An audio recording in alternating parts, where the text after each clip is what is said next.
BlackBusters. What's up? What's up? What's cracking, family? We are back with another episode of BlackBusters, the best movie review podcast in the world. In the world, Craig. In the world, Craig. In the world. Yes, Craig. sir. In the world. Mhm. Hey, man, I'm your host, Big John, along with my co-host, Cutting tone. Cutting Tone. Cutting tone. Cutting Tone. Cutting tone. And if you guys know classic films, classic black films like we do, you know what Cutting Tone means. Mm-hmm. Cutting Tone. Yep. Yeah. Yes, sir, man. We are doing Poetic Justice today. Yes. I felt it in my spirit. I called Tone. I said, Tone. I text you. I said, hey, bro, you down for Poetic Justice? He said, yeah, right man, on let's time. do it. Right on time. On time. Poetic Justice. John Singleton. His Janet second Jackson. His second film. Mm-hmm. Tupac. Mm-hmm. Regina King. Janet Ghetto Jackson. Regina. Ghetto Regina. Yeah. Ghetto Janet. Ghetto Janet. Ghetto Ghetto Janet. Janet. Ghetto Man. Janet. And she did. Okay. We'll get into it, bro. Yeah. Torry. Yeah. Great Yeah. work from Joe Torry. Uh-huh. Classic great character, work. Chicago. Mm-hmm. Mm-hmm. Chicago. Yeah. Yeah. Man. All right, let's get to it, man. John Singleton, this is his second film. This movie was made in this movie came out in 1993.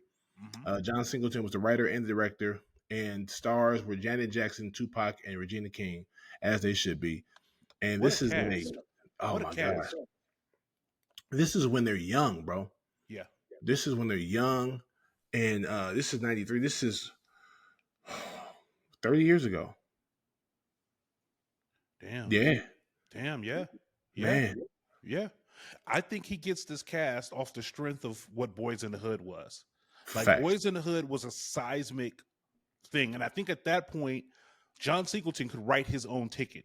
Whoever he wanted for the film was going to be in the film because of the success of Boys in the Hood. So to get Janet Jackson in this role, which was not characteristic for her. Not at all. We had not seen Janet Jackson as a round the way girl before with big dookie braids. Go ahead, Dookie braid.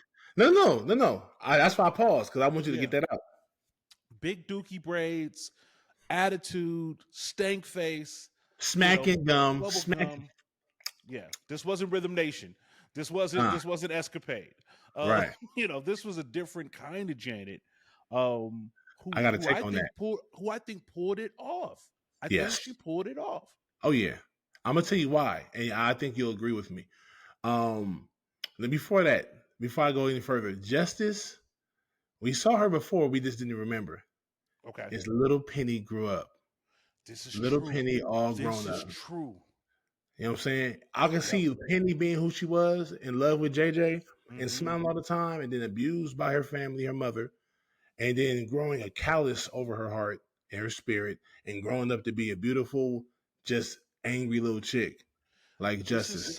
This is such a good point, because we got Little Penny from Good Times, and then like Janet Jackson goes away for a long time until Control comes out, Mhm. right? And Right. Control comes out, and we get to see her, but she's very poppish, right? Mhm. Then we get Rhythm Nation, Right. and that blows the doors off of everything. Right. But it's still very much like a manufactured pop image, Yes. that they've kind of controlled. It's not rooted in the hood at all. Not rooted in the hood, just rooted. I mean, we got familiarity because we know who she is, right? Right. But when she steps out as Justice, this is completely different than anything that we had seen before. And then you pair her with Tupac Shakur, right? Like, this is like one of those moments like in the science books where they're like, these stars are only aligned like once every 100,000 years. You get he pulled it off. Jackson and Tupac in a romantic drama. That's the power Singleton had at that time. Who do you get that's better than Janet Jackson? Miss Jackson, if you nasty. In And 93. who's better than Tupac in 93? In 90, I got the two biggest pillars in the game right now, and their youth, and they're spunky, they're young, and they're growing. They still ain't did. They're not even at their peak yet, but Right. they're the new stars Right. Right. in music, and put them down into a movie. So I wonder how the conversation went. Like when he wrote this, did he have those two in mind, or was he like he wrote it already, and then then these two artists emerged, and he was like, I wonder if I can get Tupac. I did a I little bit of couldn't get. half-ass research. Apparently, when he wrote it, he always had Janet Jackson in mind, right? Jada auditioned, like all of Regina Ooh, auditioned, like all of the people that would have auditioned at that time in the early '90s, but it was always Janet Jackson. It was yeah. always Janet Jackson. The original role of Lucky was offered to Ice Cube. And Mm. at that time, Ice Cube was like, I'm not ready to do romance. Right? He Thank was, you, Cube. Thank you, yeah. bro. Yeah, he wasn't ready to do romance. He kind of stepped He was away dope from it. boy, my nigga. I'm Right, dope boy, my nigga. right, Yeah. right. And I just debuted, right? So he stepped away. I couldn't find out how Pac got involved in it, but I do know that like Pac does Juice in '92 and then Poetic Justice in '93. And we reviewed Juice and before, we already know what he was in Juice. So to land him in Poetic Justice, Come on, bro. right You gonna after, turn Bishop into Lucky? yeah. And then he gets to be Birdie in '94. So that's a hell of a run for Tupac, right? Yes. 92 Juice, 93 Poetic Justice, 94 Above the Rim. Yeah. My man was And he working. smashed the roles. Yeah. He obliterated the characters, bro. Yeah. Yeah. And of course, you got Tupac's his voice, his look, and he's bald. He looks the same in every video. I mean, every movie. But there is there's a difference between Bishop and Birdie. Hell yeah. There's a difference Hell in yeah. those two goons. You know what I'm saying? You got a guy who's unsure of himself, kind of out of a fish out of water in this new life that he's trying to live as Yeah. Bishop and being Yeah. this hardcore gangster. And Yeah. Birdie's been this guy already. He's calculated. He's a boss and he knows it. Mm-hmm. You know. Yeah. But I don't want to go too far off. I can talk about Tupac for hours. Yeah. Yeah. Um, I think we do this one old school. I think we tell the story. Like I think yeah, that for some of these movies, you know, a traditional review isn't necessary because there's only a couple of things in the movie we're talking about, right? right, Like right, we don't right. really kind of go scene for scene. But this movie is a story. It's a story, bro. It has a beginning, middle, and end Yes, that's I think worth discussing. So I right. say, John, like let's start at the beginning. Let's start at the Yes, sir. beginning and let's walk our way through this very meaningful, impactful movie. Yeah, man. Okay, real quick, we're gonna review like the show, the movie, as fast and effective as we can. Mm-hmm. Um, Justice is a young lady, probably early 20s, like late. Nah, she's not a teenager. She's probably 21 to 22. They old enough to Um, drink. old enough to drink for sure, Mm-hmm. and but she's young. She's Yeah. young, and the movie starts off with her going to the drive-in movie with her boyfriend, who plays Q-Tip from Tribe Called Q-Tip. Quest. Yes. He did his Yes. thing too. Great cameo. A great cameo, bro. And he's a drug dealer, and so all off top we see that she's dealing with a dude that's in the streets. You know what I'm saying? But has a soft side because you could tell why she's with this guy. He's Yeah. not all gangster. He's just a hood dude from LA, and that's kind of how dudes from LA are. Mm-hmm. You know, even if you're not from a set, but you are in some way associated to the streets. You know what I'm saying? Yep. Yep. This dude happened to be a drug dealer, and we find that out later. But he gets killed. First 10 minutes in the movie, she gets blood on her face because her boyfriend gets shot and killed inside of of his car at a drive-in movie theater. Yeah, and First nitpick. yeah, And I don't have a lot of nitpicks. There's not a lot of for hot this tone movie. takes, but Q-Tip's character recognizes that the guys he had beef with are at the movie theater too, right? You and I both grew up in LA.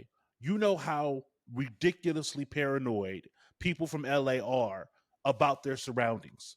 A, because of the gangbanging, B, because of the color, and all of the above. This is something, these are guys that he got into it with. He was hella casual walking back to that car, right? Like, like that part was not realistic. Like in Yeah. LA, knowing who those guys were, the fact that he mentioned that to Justice, that them dudes I got into it from last week are here, right? The fact that he is as casual and not as Aware. paranoid and Mm-hmm. aware does not ring authentic in a movie that feels very authentic everywhere else, right? Right. Now I appreciate, that like you can't rewrite the script, and of course we have to see Janet like soften, like when he comes back to the car, she's in the back seat now, right? Like, she's undoing her blouse now, so we have to see that Janet was capable of being vulnerable, and then having that, and then being punished immediately and violently for being vulnerable.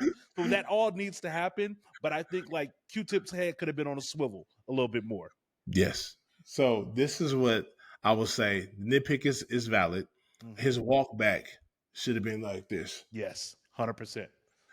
What would have made this, and what would have made this a little more realistic was him looking in the mirror while he's ordering the food and seeing them like talk, like kind of like whisper about him, and then maybe like shake their head and walk off. Yeah, yeah. On somebody that's not him. Oh yeah, man, he ain't worth it. Walk off. Mm-hmm. That would have gave us a reason to make. That would have made him his casualness this valid. Yeah. Him easy. Oh, they left. They ain't worried about me. That was squashed from last week. They're not tripping. Yeah. So if we just see them walk off from the arcade, from like the arcade game, like man, whatever, man, and walk off. That's then okay. That's why he probably was like, oh, cool. They ain't tripping on me. I ain't tripping on them. So let me just go back to the house, to the car. Yeah. But we know how people who have been incarcerated act. Like even years after being out, I'm tripped. I'm on alert. I'm leaving. Yeah. He should have been more on alert. He should have been on more alert. But nitpick. But so to respond to that nitpick, when he got into the car, the first thing he did, he said, I think I see some fools that I got into it with last week. Yeah. Like letting her know. And that was on his mind. Mm-hmm. So even he might be casual, but I don't think he was unaware of her being in the back seat, her opening up her top, he got distracted. I think they would have left because she probably would have been like, oh well baby, we should just leave then. Yeah, you're probably right. Let's dip. And dip. But I think if he was on his right shit, he would have hopped in the car and pulled off. Like, baby, we gotta go. We gotta go now. But she in the back seat, you know what I'm saying? And I forget how young they are. I feel how getting buns ain't as it's not as prevalent as it is if you're 25, 30. You know what I'm saying? Everybody at the drive-through was smashing. Yeah. Like when they did the horizontal pan, like you could see all the mirrors fogged up in the drive-through. Everybody was smashing. So yeah, that was the thing. But that's our tragic, violent introduction to justice. Yeah, right. That's how we meet her, right? Yes. So when we meet her again, she is hardened, right? Mm-hmm. She's got that callus on her heart and her emotions. Everybody in her ecosystem knows it and is aware of it. She's got that scowl. And what I love about this movie, Ja, is you don't have to be from LA to be familiar with this type of girl, right? Oh no. Like that hard, like lyric. As I was watching this movie, those were I kept comparing Justice to Lyric, and they both had that very hard shell where like their heart and their feelings are frozen to a certain extent. And Janet plays this really well. Like they've really been to the same Lyric before the movie Lyric started. Jason's Lyric started. Mm-hmm. Lyric's last boyfriend was killed. Yep. And he was a drug dealer. So that's why I don't date no gangsters. I ain't no gangster because she did the gangster thing already, and they left her in heartbreak and trauma. Yep. So now Janet Jackson is like, I ain't dating no gangsters. Matter of fact, I ain't dating nobody. I'm not interested. Yep. You know what I'm saying? Yep. So and then you find out that she don't even like. And when Lucky approaches her, she's like, "Yeah, mailman. Nah, I'm cool." You know what I loved about that?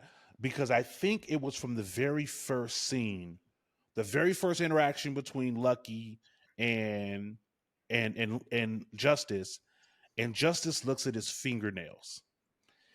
Lucky's fingernails are a theme that goes through the entire movie. And I think Great writing, John. great writing. I think in Justice's mind, if and to see if we interpreted this correctly, this is the way I interpret it. There's a like a quote that like how you do anything is how you do everything, or how you do the little things is how you do the big things. And I think for Justice, like looking at Lucky as a man, you can't even take care of your fingernails, the dirt under your fingernails. How can I trust you to take care of my heart if you can't take care of the dirt under your fingernails? If you don't even know how to present a better version of yourself, one that at least has the personal hygiene to get the dirt under his fingernails clean, I think that was a very easy way for her to dismiss him. No matter what else you got going on, your fingernails are nasty, right?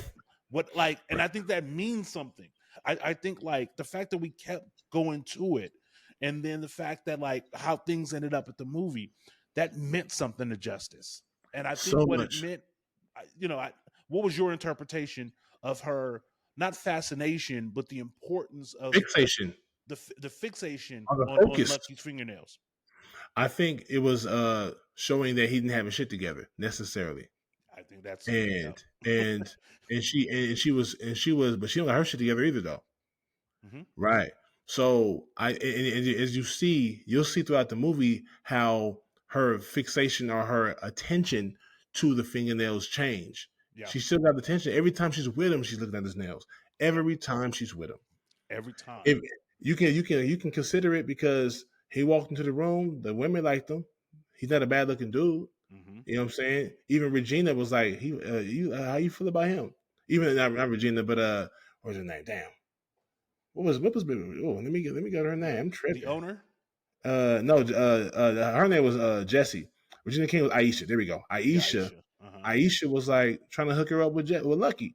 Yep. He's not a bad looking dude. He got a job. He's not gang banging. You know what I'm saying?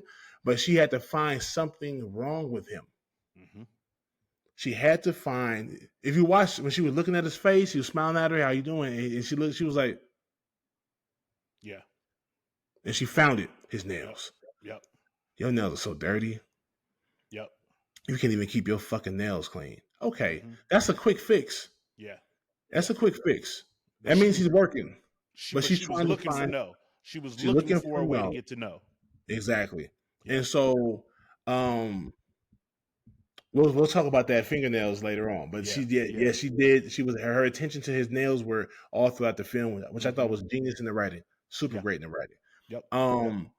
So, and then he's a mailman, and she works at a salon. He's bringing envelopes or bills to the he's bringing mail to the salon like he normally does. Mm-hmm.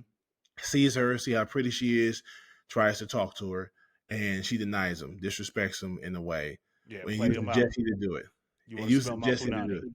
You want to smell my punani? That was a line. That's a one liner for your ass. Yeah. He said, yeah. Mm-hmm. I love that. Yeah, they played his ass. They played his ass. But great joke. But a great joke.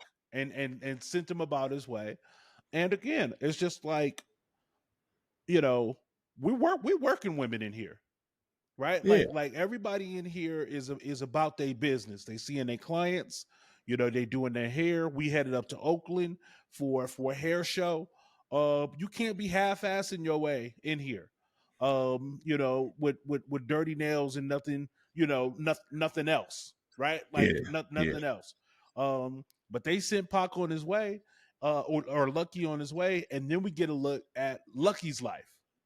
Mm-hmm. Real quick, another quick nuance that I think was important. I don't know if it's Tupac's decision to do it, or was it John Singleton's direction to do it. When he first got into the salon, before he walked in, shout out to Michael Collier, the extraordinary legendary comedian playing the crackhead, or the drunk that's begging for change outside the salon. Mm-hmm. Lucky like, man, hey man, you got some change? I ain't got no change, but I got a stamp to give your ass. You can mail your ass a job application, broke ass nigga. Stop begging. And then he walks in, gets dissed by Jesse and Injustice, walks out pissed off, and he ends up giving the base heads some change. That was At the fantastic. end of the day, to me, I say, oh, he has a heart. He has a heart. He's a hardened heart. Mm-hmm. He's still for the people. He'll still give change to a crackhead that he just cussed out. Yeah. And he just got this, so he's not even in the mood to be nice. But he still did it. Super subtle, small super stuff like subtle that reveal of Lucky's character makes me want to root for Lucky. Yeah. I know a dude named Lucky. Hey man, here man, stop begging here, bro. Hey, don't smoke this up, my nigga. And walk. You know what I'm saying? He gave it to him with love. With don't smoke this. You know what I'm saying? Yeah. So like that's why I love. Obviously it's Tupac, but Lucky, I rock with Lucky. I would hang with Lucky. Yeah. You know what I'm saying? Yeah. Yeah. See, I think there's so much I want to talk about with this movie. But I know. like, I fuck with Lucky more so than I fuck with Jody. Oh, I'd much rather have Lucky as a friend than Jody as a friend. Yeah. And these are two characters from John Singleton's multiverse. From Both the John two Singleton real-ass cinematic. They're I two know characters. a dozen Luckies and I know a dozen Jodys. And I That's fuck a with great Lucky. point. I really there's something about him that like is honest. Progressive. God. Honest, yeah. There's something about him. And I don't know if it's Pac's. Like I don't know if like Lucky is all the things that I loved about Tupac, or all the things that I loved about a part of Tupac, or if I could see so much of who Tupac was in his quiet spaces in Lucky, right? Like there's some dualism going on there that like may or may not it may be my mind kind of projecting it out, but to your point, like I low-key fuck with Lucky right from the beginning. Like from, and I think that move of giving the bum who he had just angrily dissed, right? Giving that bum some change reveals a whole lot about who Lucky is, right? Right. But he ain't perfect, but he's perfect. good. But he's not perfect by any stretch of the imagination. Right. So we go from that to like now we're at the post office where we get to meet Chicago for the first time. Shout out to Torry. What's your thoughts on Chicago? Chicago was cool, man. Chicago was a knucklehead. He was he's once again another character that you hang with, and we see how the friendship tarnished in the day. Yeah. And bad, you know what I'm saying? But that's the kind of friendship that might be able to be mended a couple of weeks later when they're back at work. Mm-hmm. They had a fist fight, so maybe not ever. They might not ever be cool again. But they cool, solid friends, at least to the point where because there's apologies that need to be made there. Yeah. You know what I'm saying? So we'll talk about that in a minute. But like I love Chicago's character at first because we know the nigga that walks around with the wave brush. This the 90s. 93 having a flat top and a fade and a dope ass fade. Come on, bro.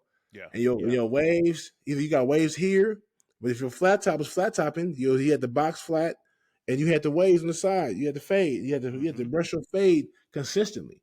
Yeah. You know what I'm saying? I remember that. I remember the dudes with the hand, or when you had not the dudes, me. I'm dudes. When you the brush that had no handle, but you just had to use a grip to brush and you just, you know what I mean? Mm-hmm. Yeah. So Chicago was dope. Chicago's character was dope. A different kind of like wannabe player-ish, wannabe fly guy. You know what I'm saying? Mm-hmm. Yeah. I think like Chicago. See what I love about all of these characters is they're all broken in some respect. They're all hardened in some respect, and they all are looking for the keys for a better life. Right? With Aisha, it's the drinking. Right? Like she wants a better life, but like she turns that bottle. She got her Super Sacco, which was hella authentic. She went in the store, got herself some Sacco. In 93, Sacco, gin and juice, and that Sacco was what you used. You know what I'm saying? And she made her mix, but like you could tell that she uses alcoholism and men to kind of fill that void. Right. Chicago wants to be a mail carrier. He was, He wants the job that Lucky has. He's complaining about that. I've been passed over 3 times down and here, then they kind of gave me, like doing the yeah, sort. So he wants for himself. But you can tell, like for Chicago, it's like if I can't have the job that I want, I can dress. You know, yeah. At least I can dress. movie, at least I can dress. When they ask him the thing about him that's special, the thing that he I comes can up dress. with is I can dress, right? Right. And that is so common that like even if there's nothing else popping for you, at least I can dress. At least I'm fly, right? At least I'm Yeah, I'm fly. in the mailroom, but I'm fly. And that's Chicago's vibe. Mm-hmm. Yes. Man, and Lucky is more so. Lucky will even keep his fingernails clean. So you Right. know he wear a dingy ass hoodie Mhm. and some jeans, and he good to go. Yeah. As long as he's taking care of his kid, his daughter, and he got a job, he's straight. Yeah. You Yeah. know, His what do you think about his daughter situation? Because after we leave the mail room, I think we end up over at his baby his baby mama's mama house apartment complex. where Bone is at, tone Yeah, low. with Tone Just like Low. I said, she called me daddy sometimes. Yeah, yeah, yeah. That's crazy. That was an interesting dynamic between the two because it wasn't until like we get to that part in the conversation that you kind of figure out that like that Bone, aka Tone Loc, has a relationship with Pac's baby mama because they sound like just big homies. They just Right, they talking like they homies. They actually have like a pretty good relationship. Even when it like when things kind of turn up a little bit when Tone Loc reveals that Pac's baby calls him daddy, they talking shit to each other, but it's that like it's never disrespectful. You know, right. And that's a real relationship. It's hell yeah. some dudes that are cool because they got the same baby mama. Yep. And That you was their either relationship. it can either go left or it can go right. I feel Yep. like that's the right way to have it. To Yep. where and this the new boyfriend. All right, cool, bro. This my daughter, bro. I understand. I got a son with her. Mhm. And I'm gonna treat her like she mine, but I know she yours. I mean, as long as you and these two young men had an understanding. You know what I'm Yeah. saying? Yeah. The level of mutual respect there. Like you could tell that they respected each other just by the way they communicated. It was never no, oh, look at this nigga, da da da Yeah, da. yeah. Nah. And you could all tell that they're also kind of dealing with the trade winds of this crazy chick that they're dealing with, right? Right. Like who in even in that crazy situation, she got both her baby mamas chilling outside while she in the bed Baby with daddies. another Yep. dude, right? Yeah. Like giving him giving him some Give them draws. that boca, that Yeah, mouth to mouth, that mouth to yeah, pipe. yep. Uh-huh. And I love the way Lucky and a Bone. It was no hesitation. Like Shout out to Ricky Harris. yeah, Ricky Ricky Harris Harris. back then was Yeah, known to be just hop in and do a cameo. he looked strong too. Like Yeah, he looked he like he could looked probably buff. take both of them. Yeah, They needed to yeah, jump him, or else it probably wouldn't have went Lucky's way. yeah. That was straight. So Pac takes his baby home, and now Singleton has done a great job of establishing what both of these characters' worlds are like, right? Yeah. And he does it in a very little time, and it's never heavy-handed, Ja. Like, Nah, sometimes like not forced. it's not This is forced, very natural. very natural, very natural. This is the day. This is the a day in the life of a regular guy in LA. Yep. A regular guy in LA is not a game banger, but knows all the game bangers. Mm-hmm. Is not a game banger, but it's not a bad guy, but got a baby mama that's low key strung out Yep. or go back and forth. Yep. And his daughter looked around 3 years old, 4. So he was a teenage dad. He probably had his daughter at 17, 18. Mm-hmm. Now he's 22, you know. Um, so yeah, man, I feel like Lucky is a real person, and that's what a lot of times I struggle with when I watch certain films. When it's I say, man, I just feel like these characters are just not very consistent with their traits, with their characteristics. They don't seem like real people. Mm-hmm. Lucky Mm-hmm. never seemed like a character; he seemed like a real person. Yeah, Like he's he real in literally all the ways that Jody isn't. right. Oh, Right. so you think that Jody? So okay, so you think that Jody isn't real? I think that okay, I don't want to go that far, but I Okay, want but there is a I think there's a comparison to make. We both know that both of these guys exist, right? yes, I'm We saying. both That's what I'm saying. yeah, they both exist. But I think that like and I don't know if it's portrayal, but Lucky does come across as more of a realer, fleshed out person, right? Like See, Jody seems real. We know a lot of guys like Jody as well, that's and what I'm it saying. may just be the difference in actor, right? Like the quality of acting from Tupac versus the quality of acting, from in Baby Boy might be the thing that I'm feeling, right? It might be why one character feels a little more realer than the other. But Jody, I think, Okay, like on paper, 100%, and everything that happens in Jody's life, all of that shit is believable as well. But I just think there's something about the way it translates on screen. I just think that Pac's Lucky is just a lot realer to me.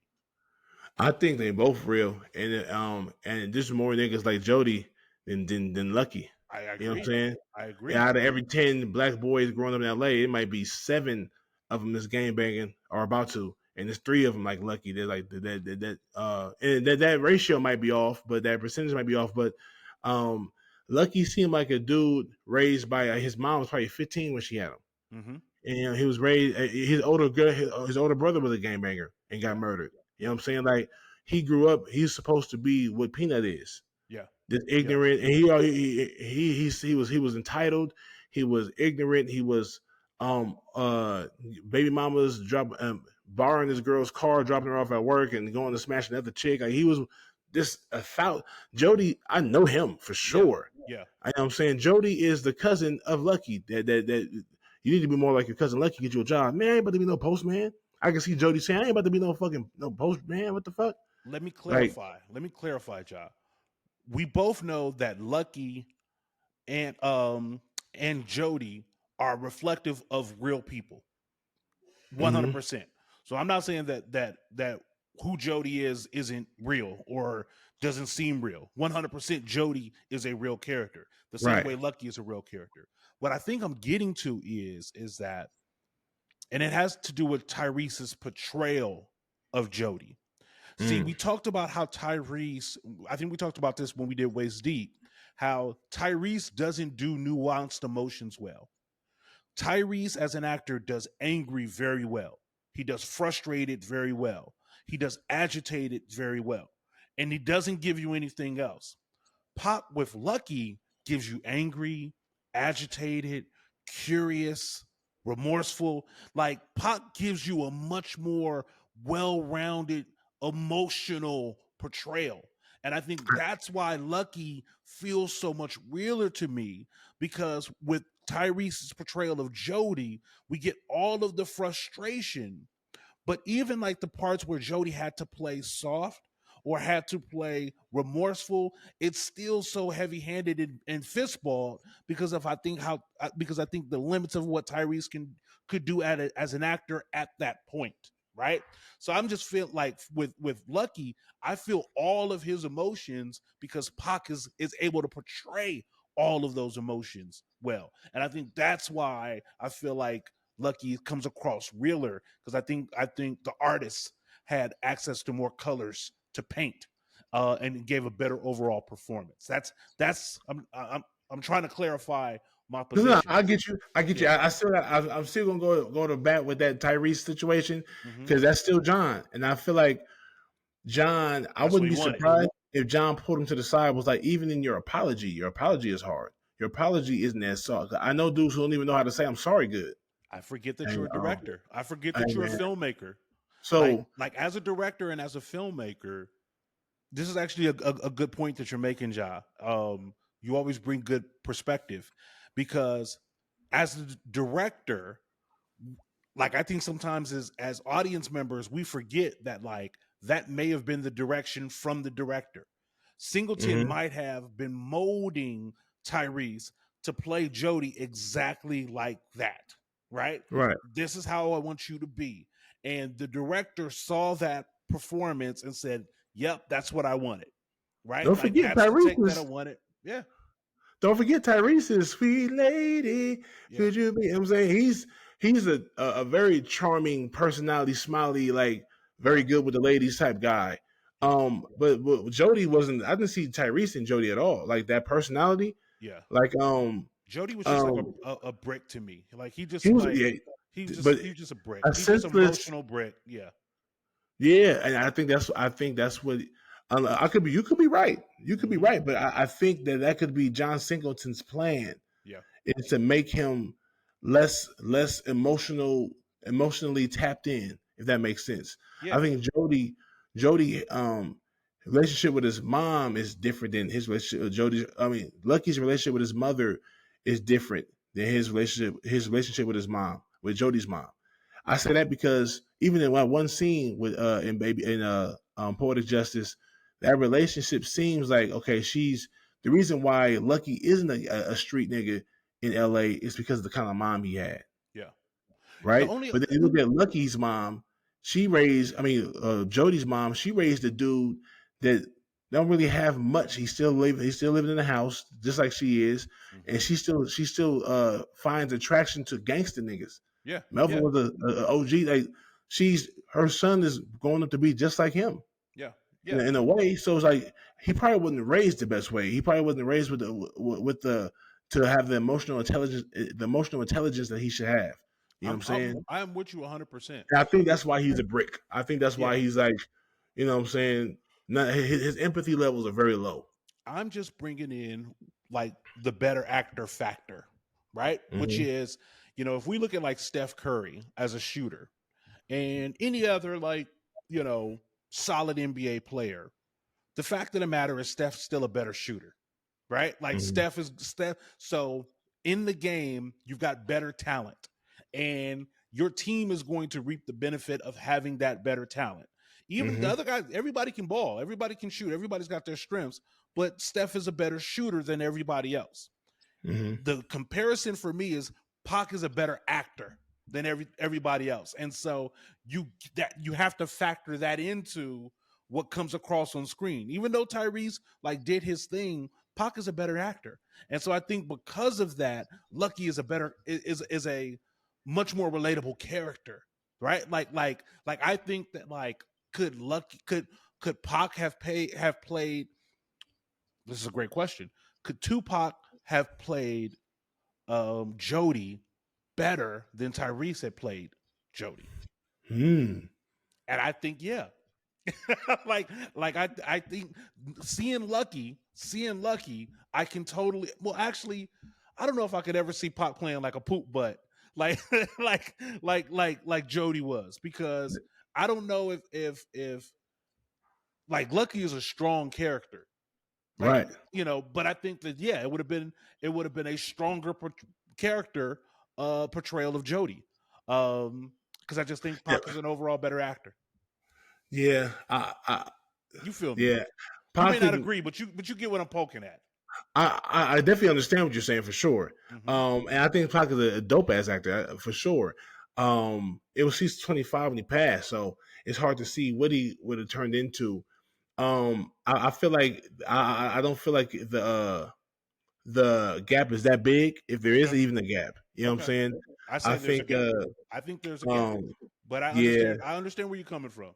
Because again, the characters are not vastly different, right. right? Like they're not, except for Lucky is um more responsible and makes better decisions. Like when he passes the weed, when Bone offers him some weed and he's like, "Man, I can't even, Hey man, they checking my piss at work, man. I can't yeah, fuck with. I can't do it." The fact that Lucky volunteers to make the runs, the once a month runs from LA to Oakland, and at the time, he's very much about that. I got a schedule to keep because he's got an attitude and he's unhappy. So it's a lot easier for him to be like, "Come on, we got a schedule to keep." But Right. he's trying to be responsible, right? Like they trust him to make that run. He takes his baby out of the situation because he doesn't like the situation that his baby is in. These are all traits that immediately make you root for Make you. Lucky I right think from the beginning. that's And by these are design. all traits that are not in Jody. Oh yeah. You do not see that at all. So Oh yeah. So, but we know that's literally the point. I think John Singleton purposely made us look at Baby Boy like, oh, this little clown, this little nigga's a loser. yeah, Jody's a loser. You yeah, know what I'm saying? And Lucky is a dude that grew up in he went to the same high school that Jody went to, yes, right? But yes, he made a few better decisions. You know what I'm saying? Jody not really gang banging, but he in the street. His best friend's a gang banger. yeah, You know what I'm saying? Jody not really out there jacking, and he ain't jacking niggas. He's selling dresses out the back, out the back of somebody's truck. yeah. Like he just hustling. He's not man enough or strong enough to get a real job and have to wear a uniform every day. He's just trying to get by. Look at the That's Jody. relationship that Lucky has with the gangsters in his neighborhood. All Right. respect. Came up to the car. What up? They told him what was popping. He was like, all right, then. You know what I mean? He stepped off. Told him, hey, get your shit tuned up, nigga. You know what I mean? Yeah. He kept it pushing. Right? It's crazy. He was like, what you up to? He said, man, honestly, looking for some niggas to jack. That's crazy. And that's extremely real. Right. Niggas ask, hey, bro, I remember asking the homie for a ride when I was a kid. I was like 13. Dude was like, nah, man, we ain't on that right now. Oh, damn, this is my homeboy's older brother. Like, he always offered me a ride. Always would give me a ride somewhere. But he was like, nah, not today, dog. We on something else. I said, oh, very similar to like we looking for niggas to jack. Yeah. They on a hunt for something. And I was like, okay, cool. I don't want to be no parts of that. And I respect them and love them for not even allowing me to get in the car with them. Right. You know what I'm saying? Right. So that's very, very, very real situation, man. Yeah. But what you about to say? You was lucky got beat up for his bike? That's what I'm saying. Like that's in the idiothood though. You from the crib, the niggas in your neighborhood is cool with you, but you outside your neighborhood, nigga, they gonna be on your head. Yeah, they gonna be on your head. I so, feel like I feel like I don't know. I just fuck with Lucky. Maybe I see. Showing, like maybe my bias is showing because. And that's two different movies too. Two different movies. Like Lucky getting jacked for his bike or his yellow car, it had nothing to do with the storyline. So. True. This is you know what I'm saying? So I feel like these are two different stories that John Singleton wanted to play. Yeah. I mean wanted to show and display. And honestly, I think Jody's and Lucky's, he's like, these are two guys from the same area, but they got two different goals at what they want to do in their life. You know what I mean? So let's fast forward to the start of the road trip, right? So you know, they established that Lucky in Chicago make this, you know, kind of run once a month. We learned that Chicago and Aisha are dating, and we learned that the folks from the beauty salon are headed up to Oakland. So it sets up for everybody to be headed up north to Oakland, and Pac and Chicago come to pick up Justice. And she sees the mail truck. She's like, She sees Lucky. She's like, But, you know, decides to hop in. And she ain't got no choice. And now we are because her car was on the way to Oakland. Yep. Her car won't work. And so now we're on our way. And it's Lucky and Justice in the front seat. In the front. And Chicago and Aisha in the back. And it's frigid up front. It's frigid up front. It is frigid up front. They on both sides initially. Yes, hell yeah, on both sides. Because Lucky ain't forgot how the fuck she played him. Lucky is not letting that go. He didn't deserve it. He honestly didn't deserve it. Right. But she could have said, "Nah, I'm not interested. But she fucked with him. You know what I'm saying? She played him. And to Lucky's point, even despite that, Lucky tries to have some small talk with her. Like, despite the fact that, like, you know, she did him wrong and is just up here in the front seat with all that energy, and he tries to kind of break the ice and have a conversation. She's not giving him anything, and he gets to the point where he's just like, "Fuck you," and she serves it right back. You know, and now they are going at it in the front seat. Fuck you, like the Kendrick Lamar song. Fuck you, nigga. Fuck you. Yeah, exactly. Fuck you. And he kicks her out. it just so on top of that, we just saw the last time we saw Lucky with a woman, it was him cussing his baby mama out Yep. for acting up Yep. and being unworthy of parenting or being a bad parent and being, you know what I'm saying, just being messy. And so now that's his first experience that he has with her in this film with that woman. This next woman won't even talk to him. Right. You know what I'm saying? When he asked her, when he first tried to crack at her, he was like, I think you kind of fly. You know what I'm saying? Oh, would you want to smell my punani? He was like, oh, shit. Yeah, if that's the case, yeah, if you going there, yeah. He was cool, wasn't disrespectful, and then she was disrespectful. Right. Now, fast forward to them in the car, in the truck, and he asked her, why you so mean? Mm-hmm. You know what I'm saying? She ignored him. Yeah. That's crazy. Yeah. You're riding in my truck. Yeah. And you're ignoring me? You're ignoring me. Like you too good. Like you too good. And that was his beef. Like you ride with me to Oakland. Your car was busted. Your car, I'm on the clock right now. Right? Like yes. Like at least acknowledge my position, my ingredient in this whole thing. Right? Yes. Like as you sit here without a ride, without cash for a plane ticket, like, you know, rolling with me up north, the least you would have had to take the bus like everybody else at the salon. Yep. You would have been on that bus. I think she was on her way to the bus, but her car broke down. Remember her shit wouldn't start, and so that's why she called Aisha, because it was like, okay, I got to get to Oakland. They're not gonna come and pick me up. I don't know what the. I think she was gonna try. I think she was gonna drive. You thought she was gonna drive by herself? So remember when Jesse was like, "Hey, you gonna be on the bus with us? We're gonna be partying," and she just ignored her. She was like, "Yeah." And that's when she was like, "Girl, you're gonna have to get over yourself. You gotta liven up." Yeah. So the bus might have already been gone. Yeah. The bus might have already been gone.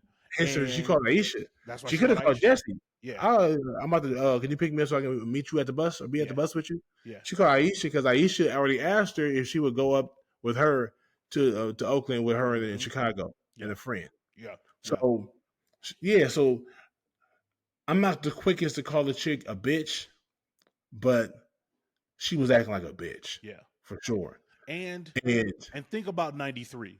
Like in 93, like calling a bitch was very regular, right? Very regular. Unfortunately, we don't. I'm happy that disrespect has matured as such, that that's no longer a common thing, right? Like, you know, it's. I mean, I'm just like, guys are still calling women bitches. Let's be clear, that still happens, but it felt most pronounced in the early 90s, where like, you know, the music, like everything, it was you call one a bitch, UNITY, like, and back then I feel like back nowadays you call a chick a bitch, it's not as effective as it is back then. I think back then a chick could cut your head off if you call her that. Yeah. You know what I'm saying? Queen Latifah, MC Light, all those artists, all those different women, this talking about, you know, being which I think is evidence of just how much it was being used in that derogatory fashion. That like even the female MCs was making like "Don't Call Me a Bitch" anthems, right? Like, because I think it was so common and nowadays women are calling themselves bitches. Exactly. Like the baddest bitch evolved into some other new shit. But I think at that point, that was Pac's weapon. You call a chick a bitch, you gonna get her attention. Who you calling a bitch? If I'm a bitch, your mama's a bitch. That's such a very real. I've heard that so many times, bro. Yep. If I'm a bitch, your mama's a bitch. Bitch. Like, that's a real thing. So the conversation seems so down to earth and so real. Yeah. Even the arguments, you know what I'm saying? So they get to the point where he kicked her out. Yeah. No. She kicked herself out. She said, pull the motherfucker over. Pull it over. Fuck you don't do. I'm gonna walk. Fuck you. Fuck you. I mean, when we get back to the house, back to LA, I'm gonna get somebody to fuck you up. That's so real. That's so real. That's so real. That's so real. Yep. That's so real. And so, like, you know, she gets to, you know, huffing it, and you know, and Aisha made Chicago wake up. Aisha is a real one for that. Like, y'all not gonna leave my friend on the side of the road. Like, Chicago, do something. Lucky, do something.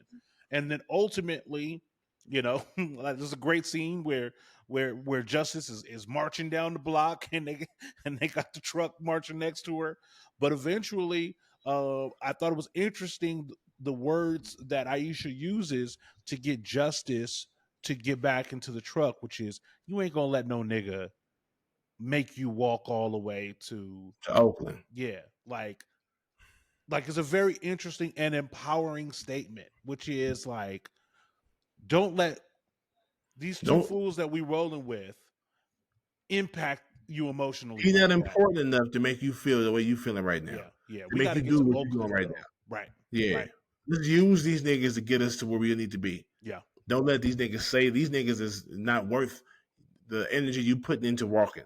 yeah, yeah. Just get back in the bus. Get back in the train in the She van. gets back in, Truck. and then we get to the family reunion, which is tons of great scenes, and this time around, a lot of subtle messages and meaning that Yes. I didn't get before. What's your take on the family reunion? I feel like we can do that right now. It's Saturday, right? Mm-hmm. Me and you get up, and I guarantee you it's July. First week of July, it's Saturday. There are tons of barbecues, picnics in every other park Yeah. in LA. Yep. We can go and walk up, and folks gonna be like, Mm-hmm. you can be like, hey man, it's been a long time. Yeah. You said they're gonna be like, God damn, bro. What up, Look, dog? How you been? y'all look good. You, Craig's nephew. Yeah. Hey, man, what's up, man? How you doing? Uh-huh. Hey, look who it is. Oh my God, yo, where your hair go? I know I lost it a while ago. It's been a minute. And we eating. Yep. 5 minutes in, we grubbing. Yep. That's how black And folks Lucky are. understood that. Because Lucky Yeah. understood the people. We black. He black. We black. And that's That such was a his, real that's what he thing. said. Yep. We black, so we family. Mm-hmm. And honestly, I know for a fact, both sides of my family, if we got a picnic at a park and some black folks pull up and we know they're not family, Come on in. they still eating, bro. They still eating. They Yeah, still eating. y'all come eat. Nah, it's mac and cheese over there. It's beans. It's ribs. It's steak over there. It's chicken. It's hot links. Go eat. That's Mashed potatoes. where we meet cousin Pete. Cousin Pete. Yeah, you know, Cousin Pete. and he came, gracious, like the family's ambassador. And he didn't know him. Didn't know him, complimenting the ladies, but like you hear, you must be family. Let me Right. introduce you. Loved it. Right. That goes to show. It's not like they lied. He was like, y'all hear what's going on? Mm-hmm. Hey man, he says, what's your name, cousin? Yeah. Lucky. Little Lucky. You here for a reason. Yeah. Family reunion and traditionally is not just, I don't see a black family turning back any black person that happened to be at the park at the time. Yeah. We don't run background checks like that on people. Nah. Right? Nah. Like ain't no ticket. Ain't no sign-in sheet. Ain't no sign-in You know sheet. Ain't no voucher. Like it's not like who you know here that can vouch for you. Right. Especially like you said, just act like you belong here. That's how Right. how we do community, right? Like if you walk in and you go, I'm Cousin Tone, and they go, Cousin Tone, who your nephew James? Who I your don't know people? James, but come on in. Even if I don't know can't James. connect Come the on in. dots, even if they can't connect the dots, you look like family. You here acting like family. Come on in. Because the fact of the matter is, it's a reunion. That it's family is coming from Detroit. It's people coming from Ohio, People we ain't Florida, never met. Texas. Yep. Right. So Cousin Pete don't even know everybody there. He was like, those are young and those are kids. I don't know all of their names. Mm-hmm. You know what I'm saying? Because some of the family that moved away. I ain't seen my cousin in 9 years. He done moved away and had 4 kids. Yep. Now he's back. Yep. Now the wife is with him. Yep. Now the wife got a son that's from a different marriage. And those, oh, you family, come on, bro. Mm-hmm. You know what I'm saying? I don't know James, but come on, come eat. So Exactly. there was Love that. a deep understanding for me, and shout out to Maya Angelou, who was who makes her cameo. It was Right. interesting because Aisha says that she's married to Chicago, right? And immediately, like the old birds, kind of figure out that ain't the truth. Right. But like how like they couldn't even play the role of like being married. Meanwhile, both Lucky and Justice immerse themselves in the community that's this family, right? Like like Lucky is playing cards, right? Like he's playing cards, he's sitting at the table, Justice is sitting under the tree, doing hair and ribbons. And I thought it was so interesting that those two characters, as broken as Justice is, as angry as Lucky can be, found community so much easier than even both Chicago and Aisha, right? Like it's Chicago and Aisha, they're the ones that disrupt the harmony. It's, And it, they're the couple. and they're the couple, They're the couple. right? Meanwhile, you could see that like all Lucky and Justice need, maybe in life, is just a bridge to a better way. They will walk Yeah. across that bridge. They're not reluctant to having a good day or a better moment or joyous experience, right? They Yeah. lean in and embrace it, which I think is reflective of who they are and why we kind of start to find camaraderie. Because Yeah. I think seeing, like, I don't know, like when you were dating your girl, um, or when you've ever dated, the first time you bring them to a cookout and they kind of just fit in or they Oh find yeah. their way, just how you notice that and how awesome that feels, that like that I can bring you in. I ain't got to babysit you. I ain't got to be up under you. You're going to find your way to some sort of, other group. That's just so reassuring. Like men love that. Men love to like be able to go out with their wives and not to have one of their wives or girls be those ones that like Can we leave? When you we can't leaving? step 2 feet away. Where you going? Yeah, I'm about to go outside and smoke with the homies. yeah, With my cousin. I'm about to go play hoop. I'm about to go hoop real quick. Okay, how long you gonna be? right. What? Yeah, This is my family. This about to be your family if yeah. you play your cards right. Sit down. Sit down. Play some. Learn how to play spades. Right? And Like, so you see what the kind of I love how you broke that down. The distance. I mean the difference between Aisha in Chicago and Lucky and Justice. He gonna go eat, and she like, man, you so greedy. Hey, man, you gotta eat, right? right. And then she see the baby and like, oh, I gotta touch it. I hold the baby.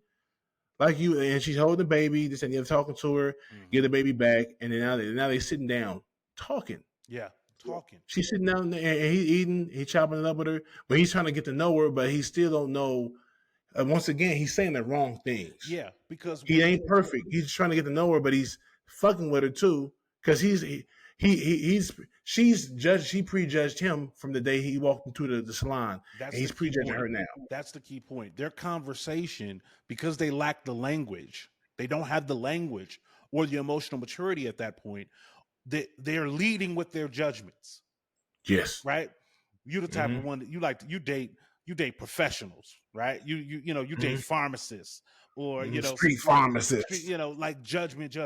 You got a bunch of kids, right? Like Yeah, like they are still leading with their judgments, but at least they're talking, they're communicating, and they're being able to reveal, even though they're coming at it the wrong way, they're able to start sharing and expressing who they really are.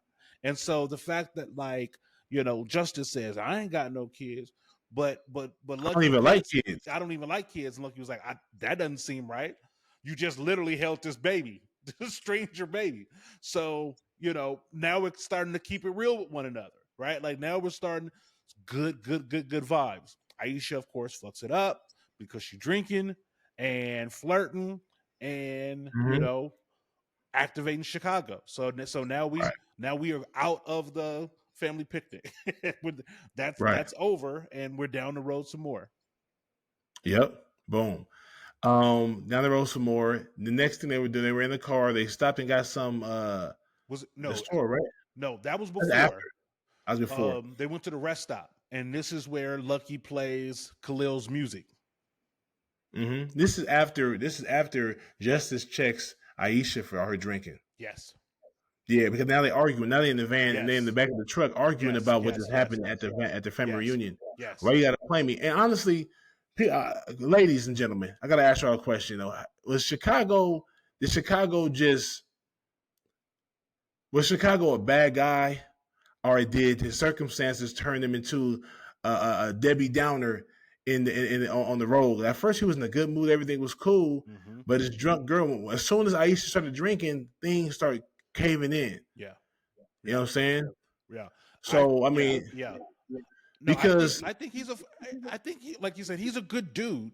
He's like good enough. Not excusing him putting hands on Aisha, but this also reflects the nature of people from our community. How like the community is their comfort zone. You get them out of the block in which they were raised, and all sorts of discomfort just show up. Right, right, like two guys like Lucky in Chicago. If they just kept going to work, these guys could have been friends for 10 years, 15 years, right? right. But just take them out of that environment and suddenly you get to see who people really are, right? Or yeah, yes. Or you get to see who people are when adversity hits them. 100%. I think Chicago would have bombed. It took him a lot before it. She did a lot to say before he slapped her, Yeah. and it's all bad that he slapped her, Yeah. right? Yeah. But I get that. she was throwing low blows. Like she Throw was low throwing low blows. blows. She was trying to hurt Chicago by saying Yeah, all the things that she knew would hurt Chicago. Um right. and I think he got outside himself. Like Hmm. you could tell that like that he internalized everything that she said. And it's Yeah, almost kind of like it and he took said and thought about it. He was like, "Oh, she really? This is how she really feel about me." yeah, yeah. He said,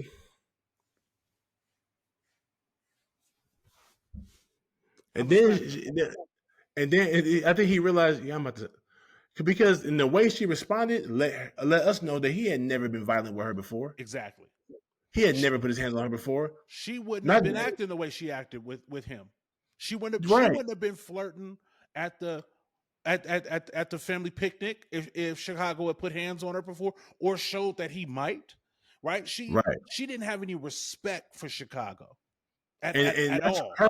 That's a her issue. That's the Aisha issue. 100%. Chicago, and because and Tupac went on to Chicago because Chicago started being disrespectful to him, being Exactly. jealous of his situation with Justice. Yes. You know what I'm saying? That's a Chicago thing. So we all Being negative about Khalil's music.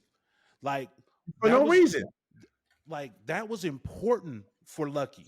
Like Lucky didn't have nothing else going on in his life besides the love he had for his cousin and the belief in his cousin's music.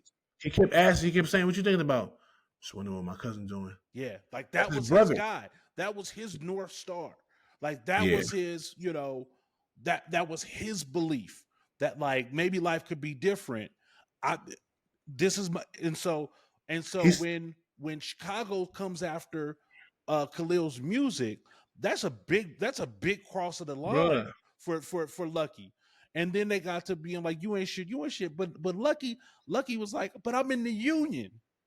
Like he said it He he said, said it with "You pride. work at the same place I work. Yeah, I'm in the union." I'm in the union.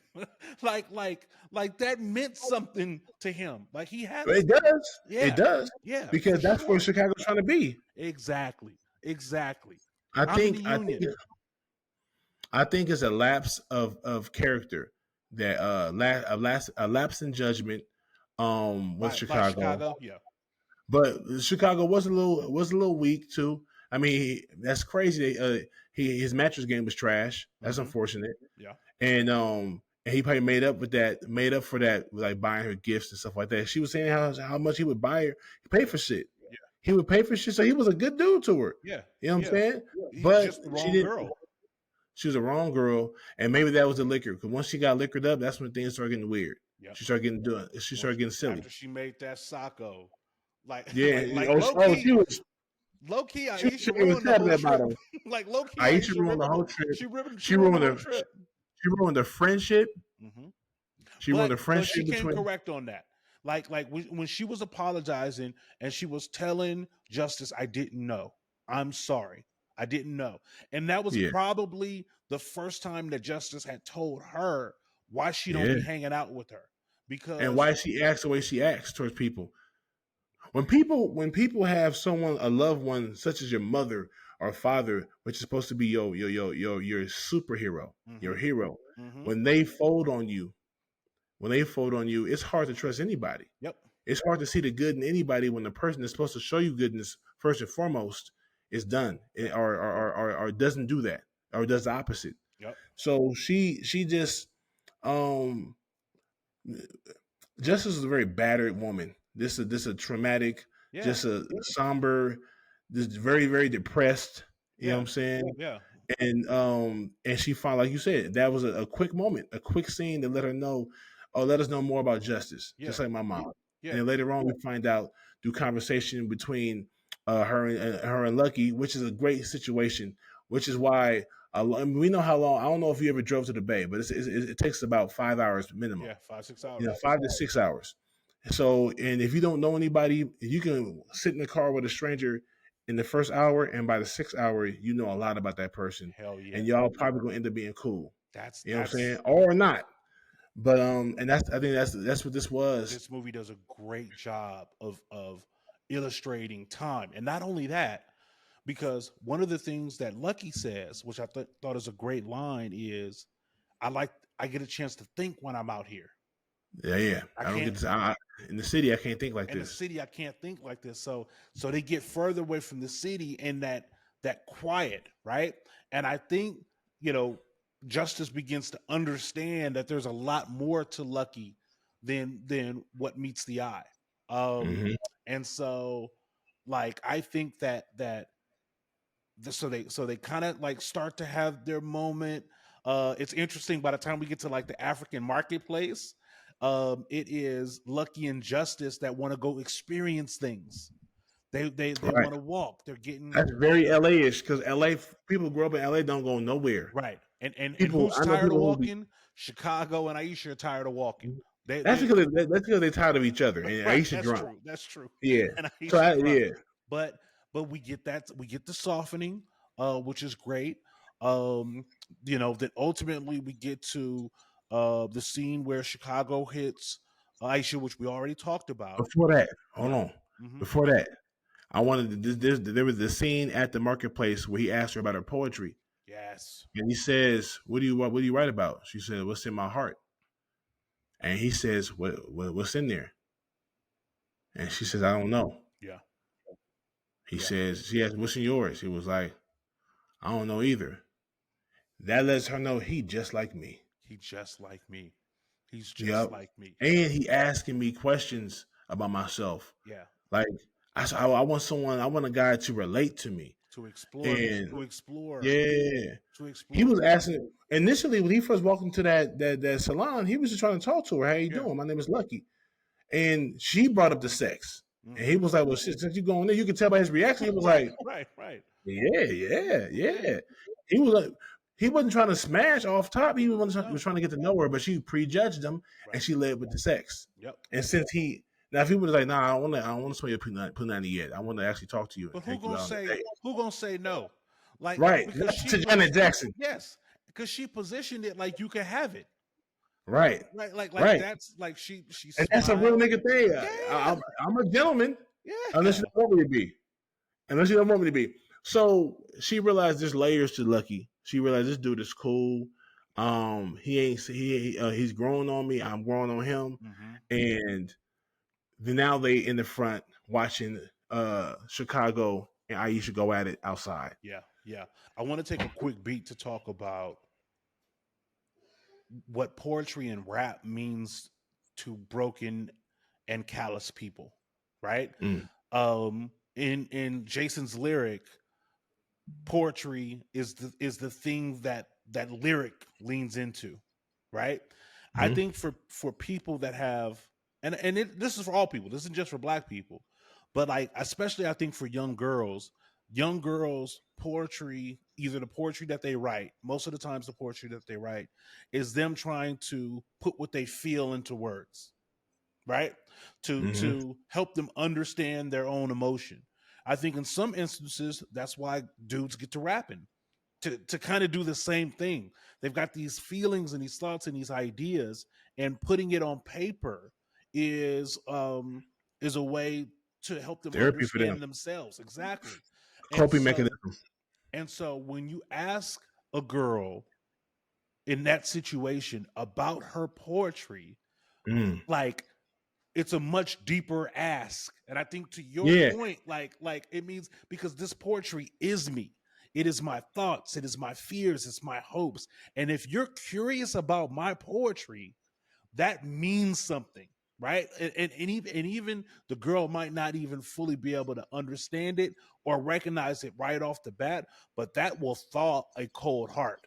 Being interested in someone's poetry and being curious about someone's poetry means you're interested in their soul, you're interested in their spirit and who they are. So I think Right. that like that Lucky's interest in her poetry helps that shit thaw. Now we're Yeah. real. Now we got heat on that thing, right? Like and now the heart can be open because it's thawed now. Yep. Exactly. So, and then on top of that, he came to her rescue when Chicago tackled her 100%. as he should have. As he As he should. should have. She kicked that nigga in the balls and he said, "Justice, Yeah. justice." Yeah. And he went to go tackle her. Yeah. Yeah. And I feel for Chicago, man. He does have a weakness because a greater man would have never gotten to that situation with Aisha or Justice. He wouldn't even been in that situation. Yeah. But I hate that he went through that. Then he got left. We never seen Chicago again. I'm just happy he got his brush back. Right? He got his brush back. He got his brush back. The thing with Chicago is every now and then, like, you'll meet a guy who's dating a woman and it's just like, she too big for you, bro. Right? Like that, like she's whatever it is she has, it's more than you're capable of dealing with. Right? Yeah. And you better off, like, if you need to be macho and manly, that ain't the one to do that with. Because you ain't never gonna be able to tame her. And because you ain't never gonna be able to tame her, she ain't never gonna be able to respect you. So the problem with a Chicago is he doesn't recognize where he was on the spectrum, maybe as it pertained to Aisha, or maybe just as it pertains to like men in general, right? And so you got to find what your lane is. There's a woman out there that Chicago could find happiness with and be happy, because obviously Chicago has that in his heart as well.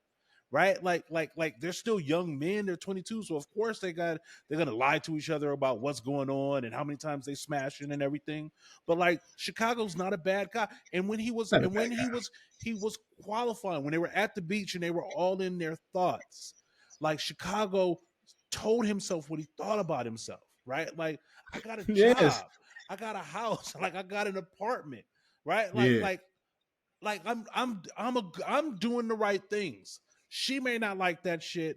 I may break up with her when we get back home, but I'm making the right decisions. I'm the shit. I'm a catch. So hopefully it works out. He lost focus. Right. She pulled the nigga out of his personality and out of his character. She attacked his manhood. She attacked his ability to do the thing that, like, most men want to believe they're good at, which is fuck. Right? Like, so she was like, you can't fuck, and that's why I'm fucking somebody else. Right? And at that point, like, you want to knock a man down, where he's weak at? That's crazy. Never do that. Never do that. That's where Aisha went. Like, that's where Aisha. And we don't know. Does she got daddy issues? What's her trauma? Because why is she treating a man like that? Because he might not have been the best dude, but he wasn't a bad man. He didn't deserve to be treated and talked to like that. He wasn't enough a man for Aisha. Like for Aisha, at that point, like, when she was talking about the guy that she was gonna call when he got home, it was about he gonna take me. I'm gonna talk to you. Yeah, but that sounds like a trick. But I'm gonna say something. That's Terry. Who the fuck is Terry? Yeah. Remember, I'm gonna call fine ass Terry when I get home. Mm-hmm. Who the fuck is Terry? Yep. All right. Yep. You know who Terry is? Who's Terry? Terry boned old girl that Slim was trying to get with in the wood. Yeah. You let that nigga Terry bone. Mm-hmm. Who the fuck is Terry? Because she let saying because Aisha's like, I can't wait to get back home to call fine ass Terry. Pause. Yeah. Terry is boning everybody's girl, bro. Man, Yeah, who is Terry? I want to see what Terry. I want to see what Terry looks like. I throw That's you. crazy. I throw you another Easter egg when when they are after the fight, after Chicago hits hits Aisha. The two names that Aisha says when we get back to L.A. She says Monster and Dookie. Monster and Dookie. Yeah, I love that callback. I love that callback. That's From dope. Boys in the Hood, right? From the Boys in the Hood. Exactly. Yeah, I love that. I love Yeah. that callback. Okay, so And they gonna do it too. If she wants to, they will. They'll pull up on you. listen, I think we gave Monster the MVP of Boys in the Hood. That's how highly we feel about him. He needs to get out of Dodge. You know, You gotta go. he got to go.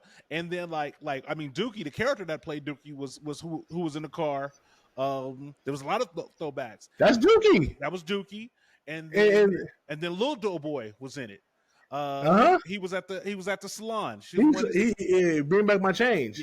Yeah. I love He that. he the boy that's sweeping up. He's the one that's sweeping up hair in the salon. Yeah. And going to do errands. He's going to the corner store to get you honey buns and Sacco.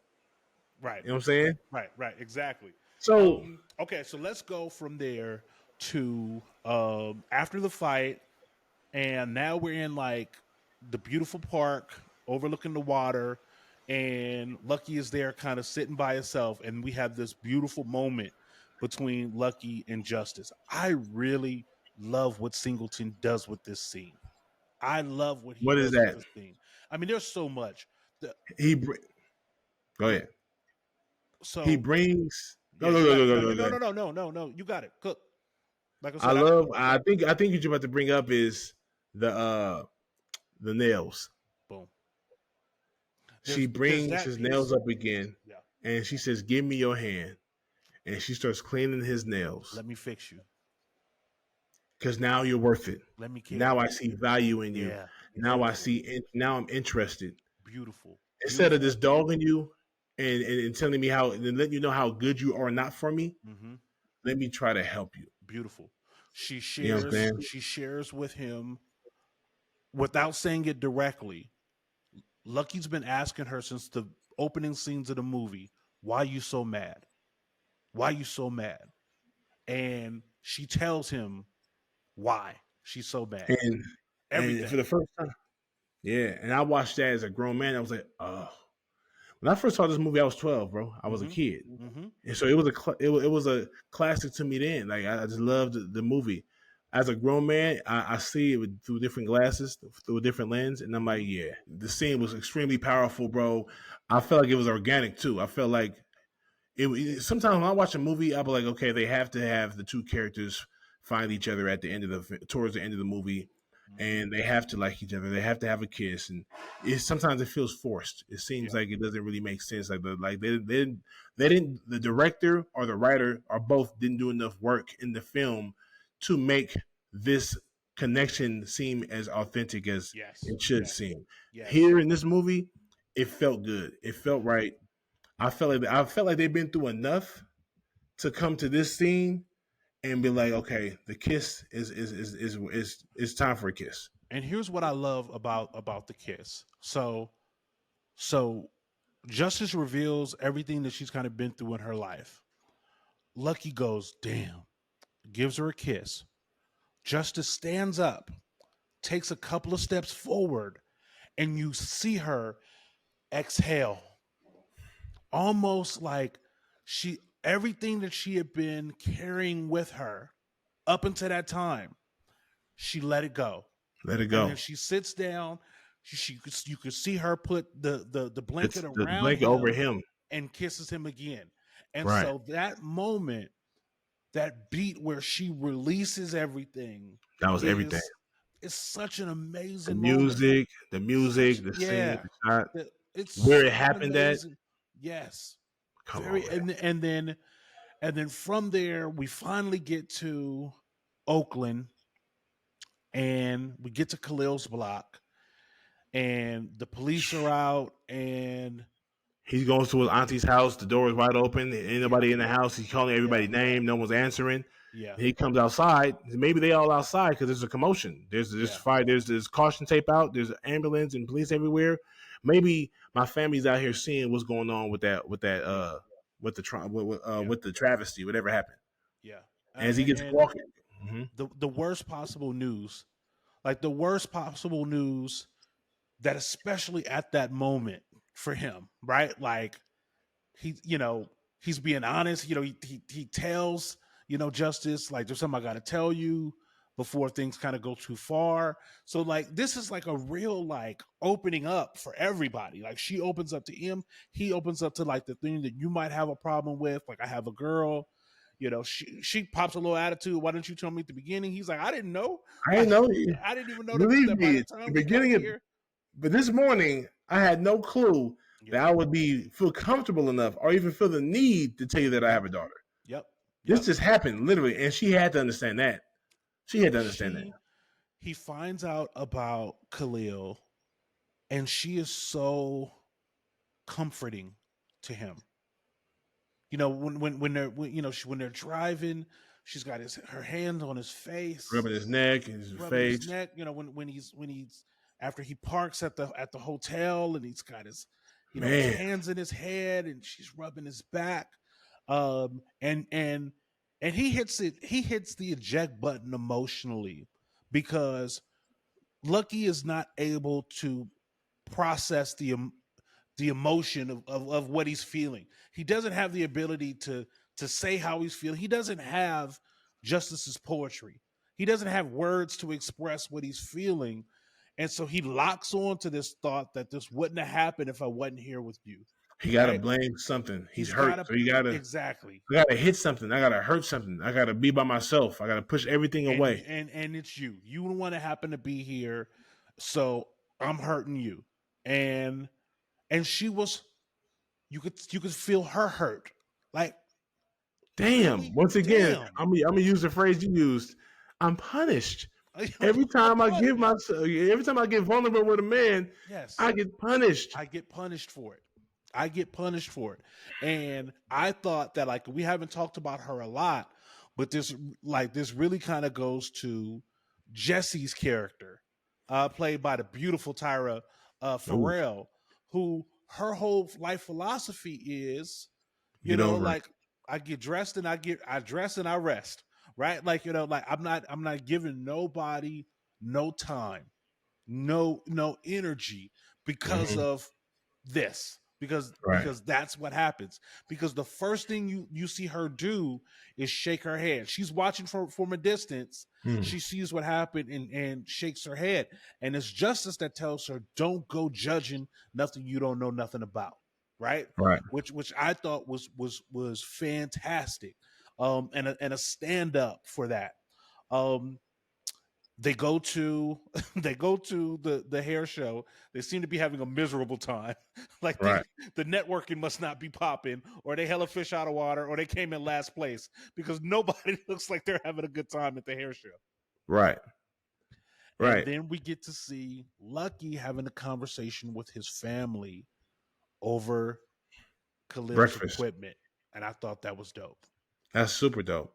Now, I have a. It's not even a nitpick. I need to ask John. God rest his soul. I wish I could ask him, why you got Maya Campbell so nonchalant looking into a magazine and her brother just died? Yeah. The night before, her brother got murdered. Yeah. And she was too calm, no tears in her eyes. The only kind of attitude she gave is when he asked about the equipment. Mm-hmm. And I thought she was going to be like, you asked him about the equipment and he just died? Why would you do that? No, she's asking about the equipment because they want to sell it. She's responding to it because she wants to sell it. And I just felt like, I know she's supposed to be a teenager. Mm-hmm. So being in she was in a magazine, and that was 93. If this is 2003, it's her phone. Or 2023, it's her cell phone. Yeah. But she just seemed too emotionless. Like, oh yeah, my brother just got killed last night. Well, I'm in this magazine looking at Jet. Yeah. I didn't like that. Especially because everybody else at the table is giving off emotion. Like, you could, the father, like his uncle, you can feel his emotion, his anger, his frustration, but also trying to get his wife to sit down because you're doing too much, right? Of course, you get the mom's emotion. This is the power of effective screenwriting, when she says, "You my favorite nephew. Me and your mother haven't always gotten along, but I love the fact that you and Khalil grew up like brothers." I mean, it just says so much about And just a few lines. just so much.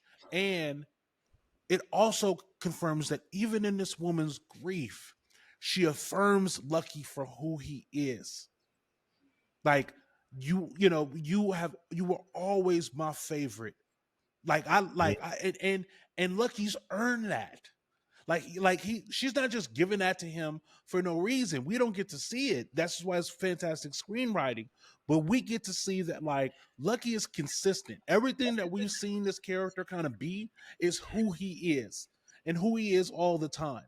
And the Right. fact that the mom goes, what should we do with it? She in that moment she trusts him enough to ask him we should do with the equipment, and he says, "Give it to me. I'll I'll put I'll it to do something. use.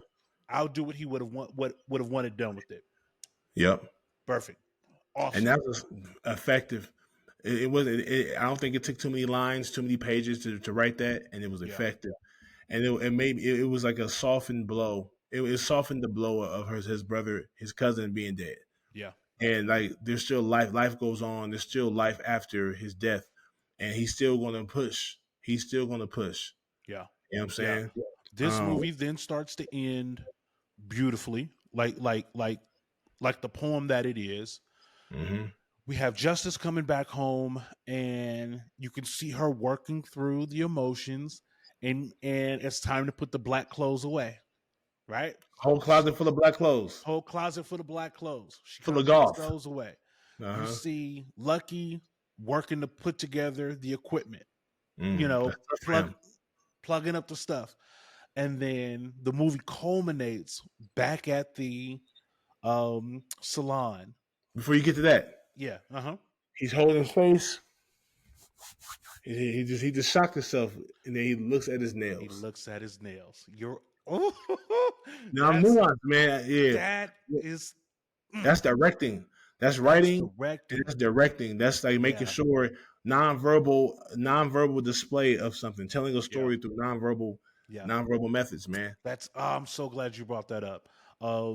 Because But yeah, yeah, he looks at his nails, and then we get back together, and she notices that his nails are clean, I wonder and why. I wonder why.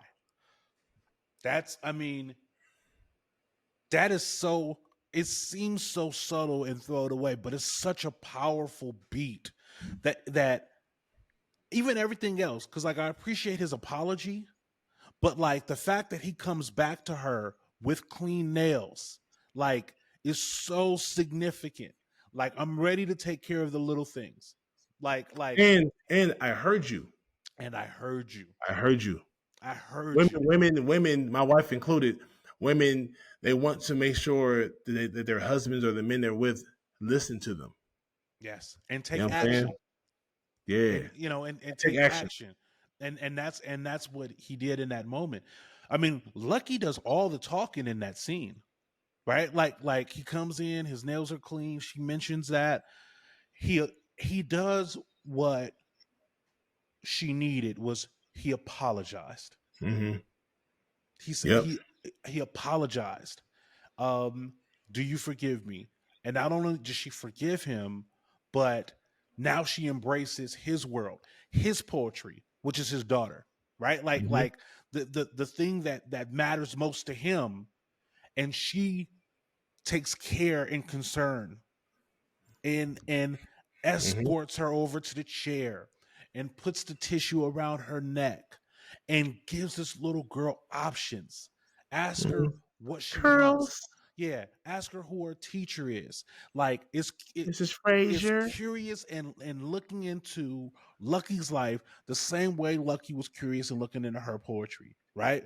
The Right, balance and synergy is perfect. And the movie ends with just that perfect Janet Jackson smile. Fantastic, Ja. man. Yes, sir. Fantastic. A masterpiece. A Yeah. masterpiece of a love story.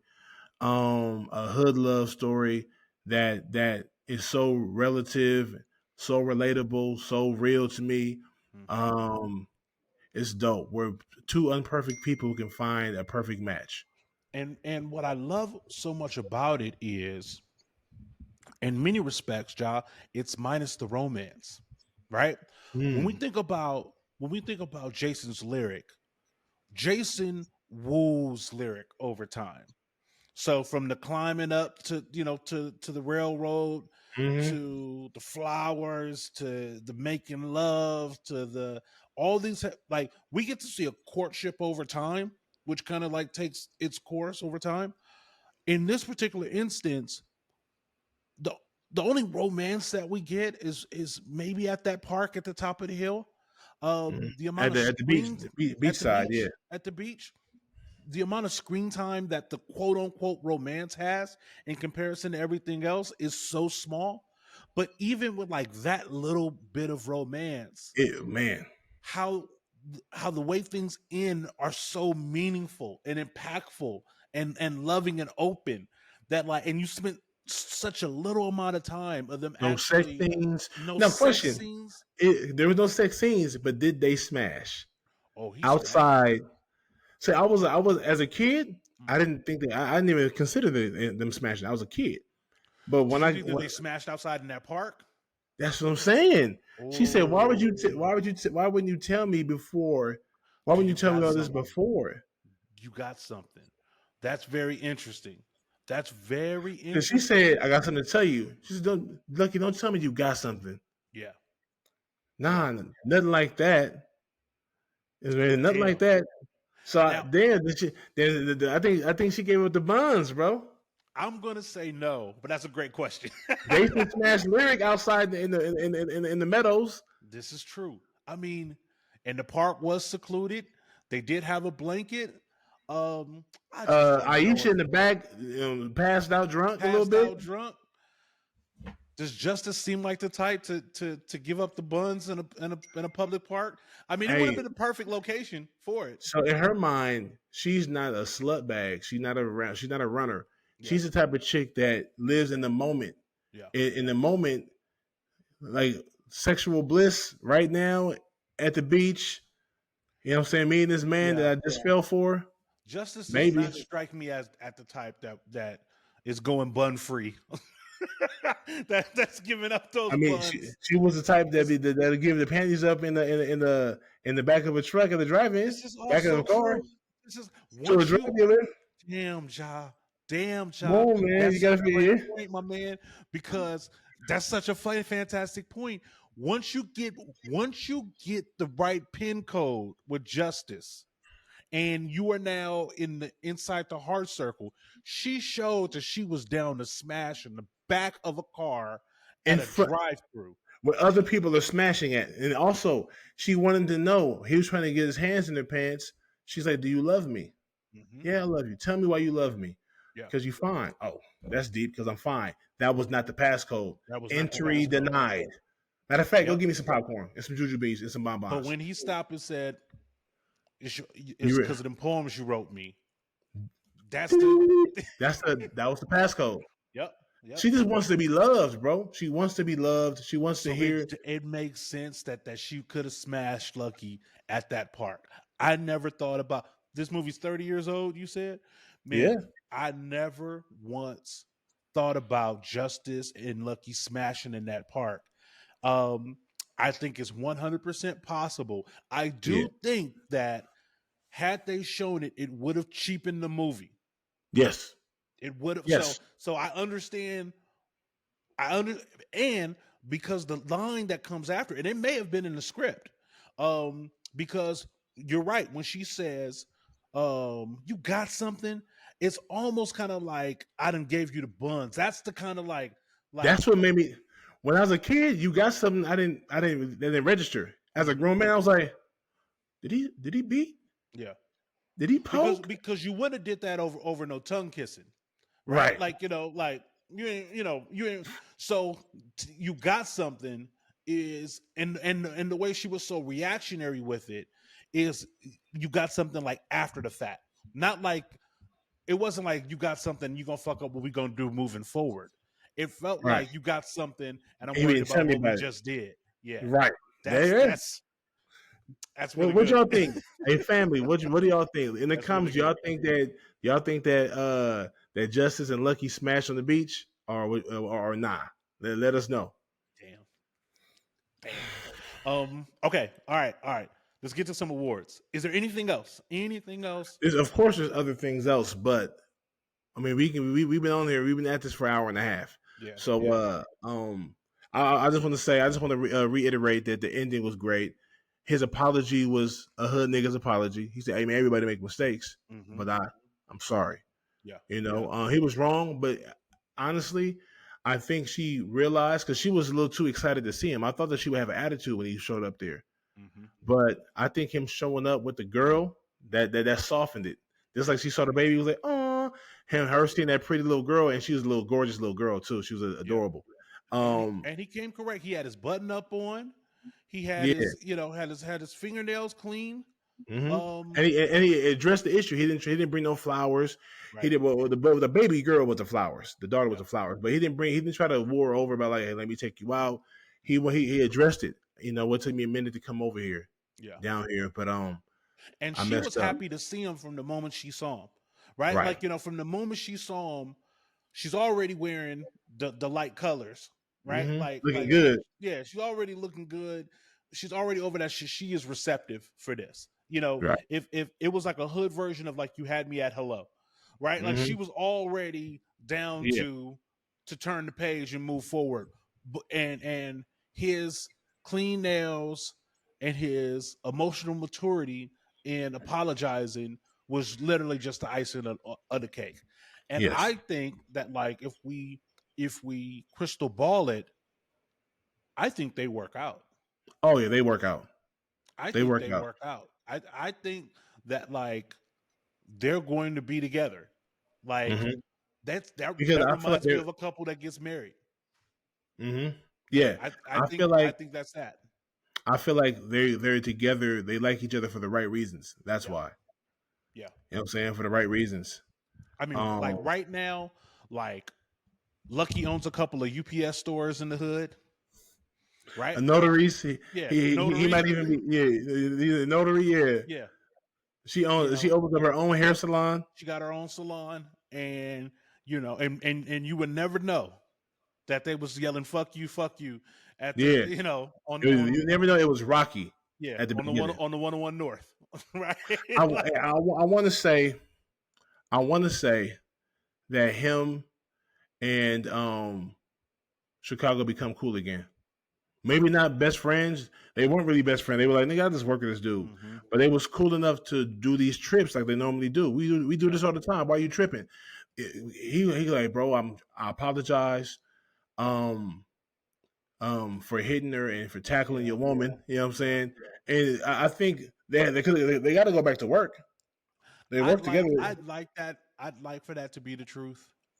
That's the happy ending, but sometimes you could just tell that a motherfucker's just too jealous and the friendship ain't real, right? Because even though they work together, every time that Chicago had the opportunity to hate, he did, right? Like After Aisha got drunk, this is true. It was all at good first he was love. like, "Hey man, she fly, ain't she?" When he first looked at her, when they first picked up Justice, he was like, "Hey," because Lucky was just in the car chilling. He's like, "Hey man, she fly, ain't she?" I don't know if And it's she looked. possible. I don't know if it's possible because Chicago put hands on Justice too. So they could probably be. They probably were able to be cool.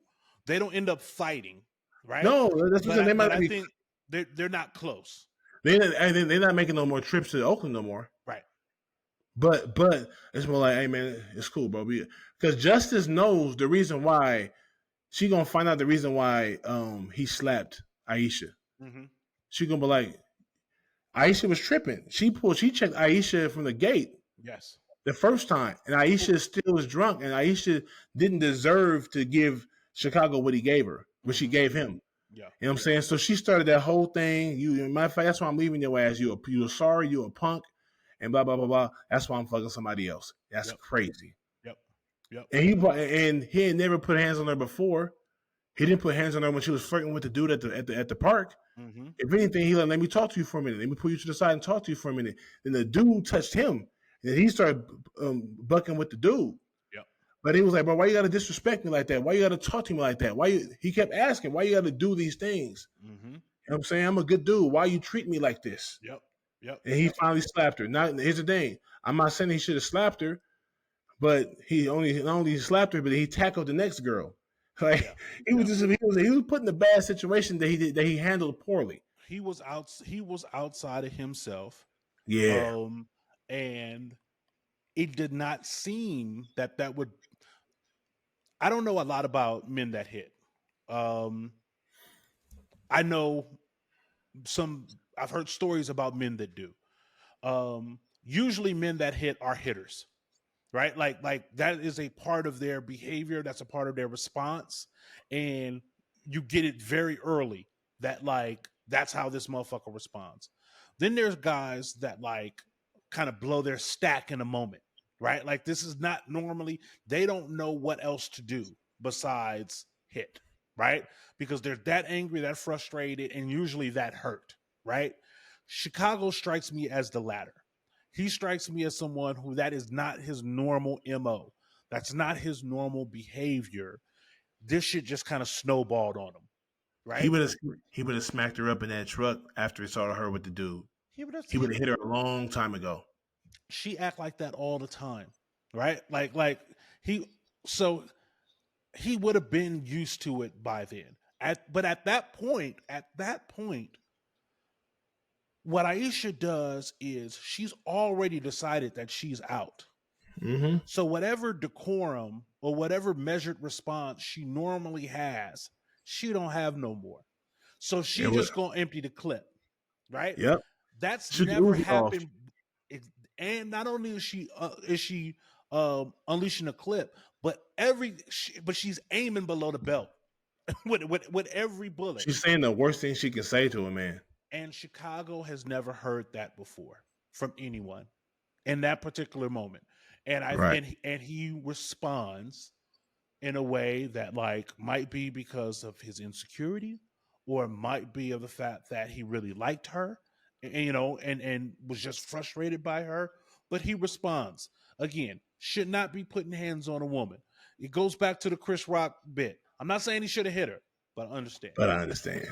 Right? Yeah. Like, and even when Tupac knocked him down, mm-hmm. and he got in the car, walk your ass to Oakland, bitch ass nigga. Walk 15 miles to Oakland. Mm-hmm. Come on, man. Hey, man, come on. Don't leave me, man. Leave him out. He was already in. Hey, come on, bro. All right. That's the only reason why I feel like, yeah. He was like, all right, I lost it, but it's too late. You already fucked it off. Yeah. Chicago. Yeah. I lost it. And if he would have said, "Hey, man, what you doing, man? That's the female. My bad, bro. I lost my focus for a minute. Come on, man, get in the back of the van, man. My bad, bro. I'm sorry, man. Just be quiet. Just sit in the van." Mm-hmm. Like that could have been that, but they end up fighting. And since they end up fighting, that's what. Yeah. So I think that Chicago, he was already. I don't see him going sitting there and working, but like he might be like, you left me, but he knows why you left me. Yeah. He gonna be like, look, man. Unless he's like, hey, bro, this nigga left me and took the hose and left me. Yeah, he could be like that. Yeah, but I think Chicago will be like, nah, man, I was wrong. I think Chicago knows. I think Chicago knows Lucky is his alpha. I think Chicago deep down knows he's a beta. And I think, and I hate those terms. I can't even believe I'm fucking saying that because I don't normally use those terms, alpha and beta. But just for the way of this conversation, Chicago don't want no beef with Lucky. Right? So Chicago ain't gonna come back to the to the station to the post office and get to talking shit about Lucky because he know Lucky put them hands on him, right? Mm-hmm. He don't want that problem. I wouldn't be surprised if Chicago tries to find work in another post office. I could see this whole thing being embarrassing enough for Chicago for him to be like, I can't even really keep working here because it's a reminder of how that bitch did me. It's a reminder that he knows. It's a reminder of too much stuff. We ain't never gonna really be able to get past it. So it's probably better. They ain't fucking with me at this post office anyway because they keep passing me on the route. And So giving the position to the Buddha heads. yeah, so you know what? I'm gonna go somewhere else with it. I see like that being the case, and I see Yeah, like Lucky in maybe Chicago so. being cool enough for the What's time up, that man? they're there. What's up, man? Nodding. So dog, keep Yeah, pushing. yeah, And you with the girl I tackled. So Justice ain't gonna never really fuck with you like that. yeah. They Unless never you gonna fuck. apologize to her. Yeah, But even then, you know what I'm saying? yeah. So I don't see it being no beef, but I hate the fact that happened for Chicago. Chicago was likable enough Mm-hmm. for him not to get done the way he got done. Yeah. But hey, Like that's he life. was, like I said, like fucking with them hood rats, man. You know what I mean? Like that's the because again, we don't want to like pass too much judgment on all of these people because we know these people and Yeah. we know who they are at their Aisha core. only 21 years old. Yeah, yeah, 21, 22. but she's a rat. She's a red. And that's and when you deal with that kind of girl, this is from the same way like going back to like Baby Boy, what's her name? Not Peanut, but the one at what's her face's job that Yvette. was Yvette. Oh, I just want some name. Yeah, her chick. Yeah, What was her name? I forget her name. but that's But an Aisha type. Like yeah, that's Aisha might do some kind of shit like that. And the thing is that when you are operating in them circles with those type of women, like that's kind of what you can expect. Like for some hood girls, you're either Justice or you're Aisha. right. Like I've met a gang of girls from the hood that was hard like that, but really that heart just needed to thaw. And Mm-hmm. once it did, you find a beautiful, soft woman that's Flower. trying to learn how to feel. That's Yeah. trying to learn how to love because she don't know how. And she didn't Right. have no examples, right? So Mm-hmm. you either kind of get that kind of like, hard rock, or you get the other girl, which is fun as hell. Like she fun. Like I drink. So I love it. Like a girl coming together with some super sacco and some gin. That's my kind of bitch, right? Let's get it. Let's get it cracking. I love Let's a get it girl cracking. like that. I love a girl, Right. and you sit up and drink with that girl and chill, and so I get it. But like when she's that kind of like fun time girl, and you and a flirt, and like be putting you down and shit like that. Like that's When the she kind get of a little like liquored up when she get a little liquored up, which is what she did. She get to talking a little bit of shit about him, like kind of showing him disrespect. So yeah, in so front of I wish everybody Chicago too. the best. Yeah, I wish Chicago the best. And he Chicago. sort of hating on Lucky. He wasn't hating on Lucky before. Yeah, He was like, "You gonna bring your yamp? You gonna bring your yamp?" Yeah. He hooked him up with a girl. yeah. He hooked him up with a. Chicago needs to move to North Hollywood. He needs to work at the North Hollywood post office. You know what I mean? Like he gonna Find him a catch little dancer chick yeah, or a little art, a little artsy, piece from little. Valley College. You know what I mean? Mm-hmm. Like and Chicago would be the man in North Hollywood, Yeah, he right? would. Like in the mid to late '90s. Like he'd be a-okay. Yep. Then so okay, so let's get to some awards because again we could do another hour. I can do another hour, But but yeah. let's do MVP. Who's the MVP? Oof. MVP is Lucky. Yep. Lucky. Yep. Very easy. I think I like his character. I think that's what it is between you and Baby Boy and Jody. You might think you still might think the actors are better. That might be true, but I think more so than anything, you like Lucky's character. Yeah. Lucky's character is solid. Yeah. He's a Not solid perfect. dude. He was drinking a 40 while holding his daughter. Mm-hmm. He was cussing his baby mama out in front of his daughter. Not the perfect father, but he's 22, 21 years old. Yeah. You know what I'm saying? He's figuring it out. One thing, he loves his daughter, and that's what she's gonna know. And that's what his daughter's gonna know. My father loves me. Mm-hmm. He ain't perfect. He'll drink a 40 right in front of me, but he ain't gonna give me none. You know what I'm saying? But he don't want crack pipes around me either. You know what I'm saying? So, and he lived with his mom still, got a job, trying to figure it out, trying to see what's up with the music situation. I think he was probably going to try to manage his cousin. Yeah. You know what I'm saying? That's what it seemed like. You know what I'm saying? So, but now he might end up becoming Tupac because of it. Like he might end up rapping or end up being like a Warren G. You know, like I've Producers, got the yeah. equipment. I like you can Mm-hmm. record. You can record at my house because And yep, go ahead. like you can record at my house. That's And Bones gonna front is gonna put some bread down. it's gonna put some bread down. Yep. Yeah, And they're gonna start it. like They're gonna start a record label. it's set up right there. I agree. I think that Lucky is the MVP. Um, he has tremendous growth and Mm-hmm. is able to thaw Justice's heart. Mm-hmm. Um, I think in many respects because a lot of people like gave Janet Jackson some shit about her acting in this movie. That has aged well for me. Yeah. Like looking at it now, I think she did just fine. Yeah. I think she was very good as Justice. I Um, agree. like I think she was hella dope. But yeah, I think that like if but I do think that like as good as she was, there wasn't a whole lot of she spent a good portion of the movie being emotionally withdrawn, right? So Right. what Pac does as Lucky rounds the emotional movie out. Like he's got to do more and show more in order for like those ends to meet, right?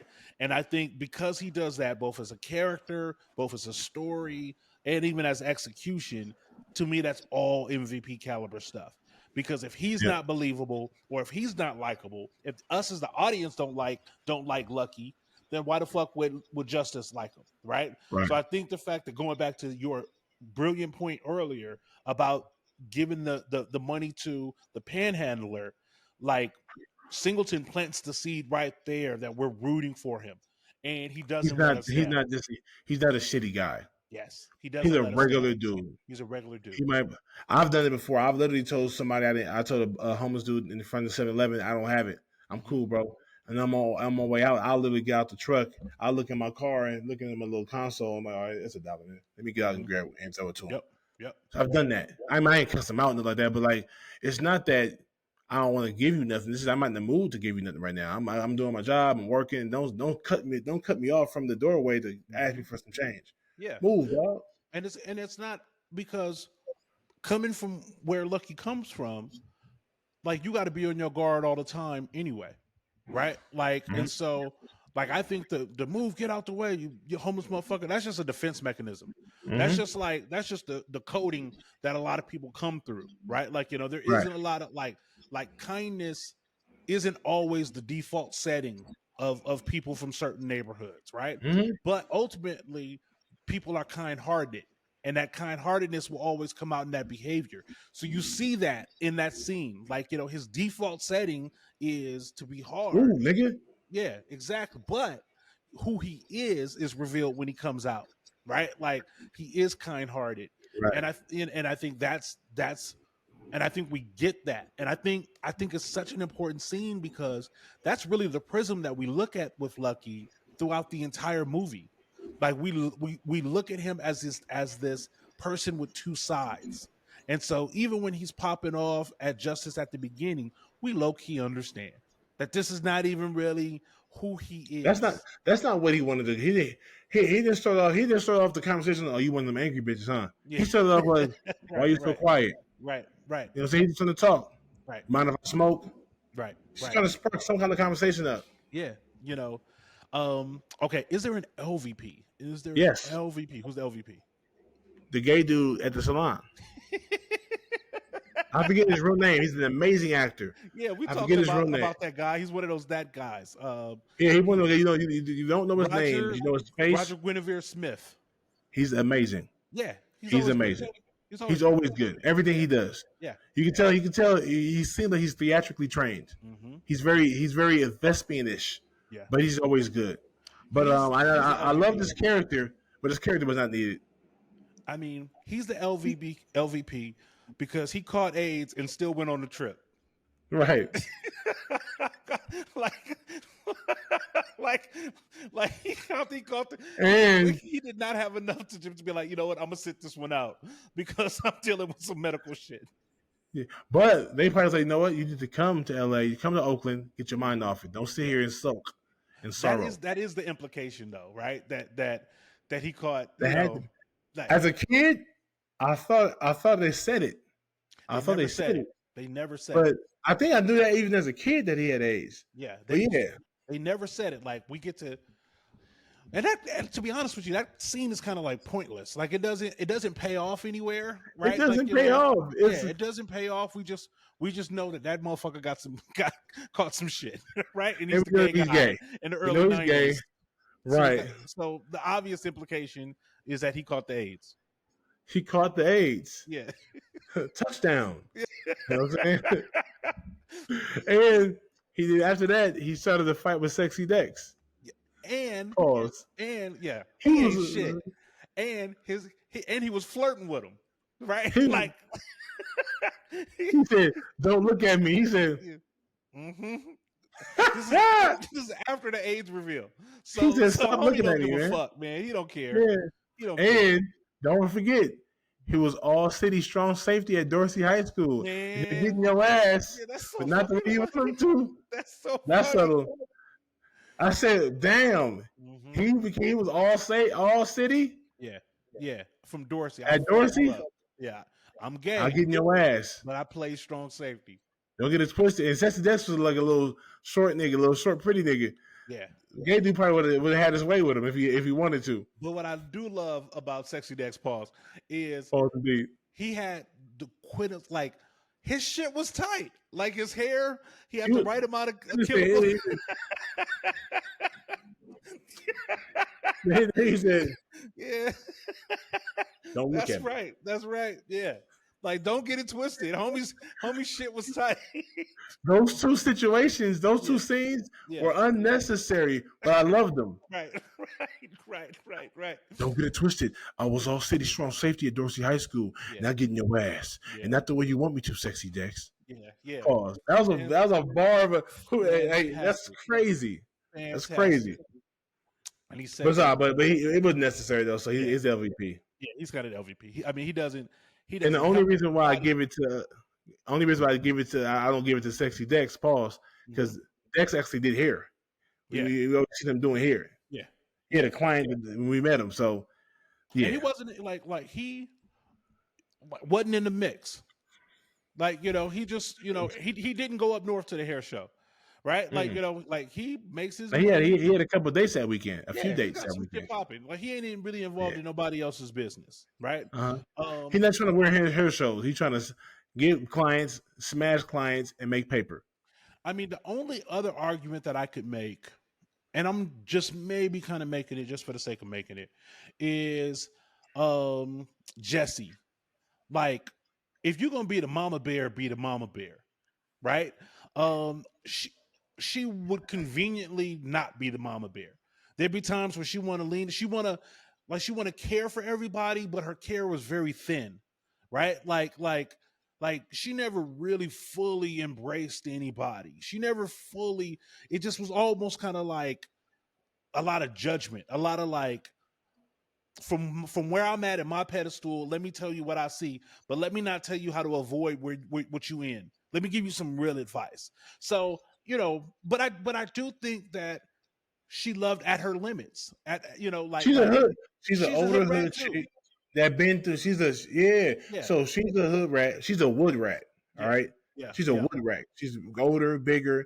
And Aisha's a hood rat, and Lyric is a guinea pig. I mean, not Lyric. Justice is a guinnie pig, a glorified rat. She's a pretty rat. Yep. You know what I'm saying? More refined, looks, you know what I'm saying? Better dressed rat, better acting, but still a rat. You know what I'm saying? So I feel like Jessie can give you as much as she has. I found my way to that, which is she's only got as much in her container as what she has. And she's dispensing what she has based upon what she knows. I know moms like that. My homeboys' moms growing up, he's 10 years old, and the advice that she would give us is different kind of advice than what my mom would give us. Mm-hmm. Like my mom was an older mom. You know what I'm saying? She wasn't older, but she wasn't old. But like she was just like, I got homies that we 10 years old. Their mom is like 26. Right. My mom was already 40. Right. You know what I'm saying? Right. When I'm 10, and my mom was 43 when she had. By the time I was 10, so My mom was like, some of these parents are like, stay away from these girls. They ain't nothing but hoes until they get their heart broken up. I heard my boy's mom say this to us: stay away from these little fast ass girls. They ain't nothing but hoes until they learn enough by getting their heart broken enough times to become good women. Yeah. I remember that, nigga. I was like 12, 13 years old. I was like 11, 12 hearing that. Solid advice. My mom would never say no shit like that to me. Yeah. But I get what she was saying. Yeah. But that's all. But I look back as a grown man, look back at that advice she gave me or gave us. That's all she knew. She wasn't even 30 years old yet. Mm-hmm. She had, I think she had my boy when she was like 15. Yeah. 16 or something like that. So her advice, she only was able to teach. In her mind, she giving us game. She teaching. She making sure her son don't go down the wrong way and don't get no girl pregnant early. Don't make those mistakes. But the message was just so abrupt, and it was a weird message. The delivery was weird. The verbiage. Sometimes people advise you from they offer you advice to where they think you are, right? Like your mother knows what you're not, right? And so because she knows what you're not, she's going to give you advice from where you are up, right? Mm-hmm. But somebody that doesn't know you might think that you are less of character for whatever reason, and they speak in the language of the people that operate at that level, right? Right. And it's not that it's not good advice, but it's just like, oh, y'all deliver advice in a different way here, right? Like the shit's more potent, it's more raw, because at that level, we don't have time for poetry. Shit is all prose. This is what you need to know. There are no metaphors at that level. There's no like anything. There's no philosophy at that level. It is what it is. Don't these dang hoes, right? And they will be that until they turn into something else. That's the difference. And that exactly. And on top of that, remember, Jessie came in that morning asking Justice if she had a poem for her, because Lord knows she needs one. She got her own shit. Yep. She got her own shit she's going through. 100%. You know what I'm saying? Okay, so that was the LVP.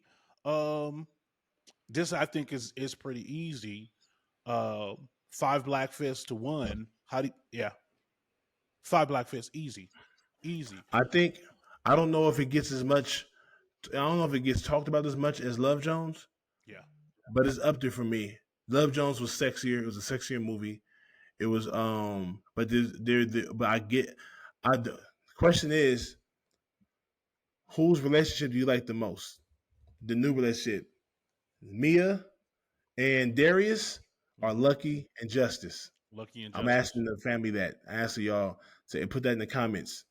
Love Jones or Poetic Justice, or Jason's Lyric. Whose relationship do you feel is the strongest? Who do you think is going to make it out of Darius and Mia, and Lucky and Justice?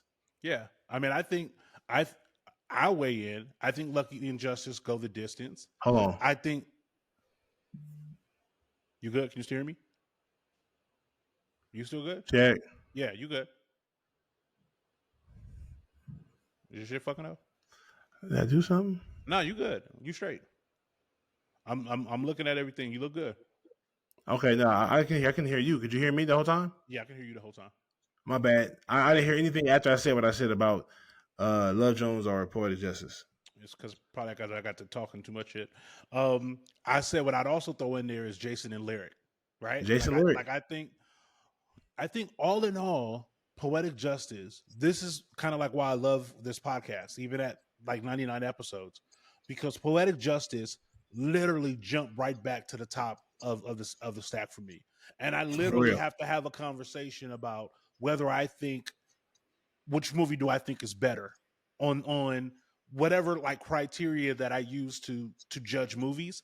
Poetic Justice is right there with Love Jones for me, and it's right there with Jason's Lyric with me.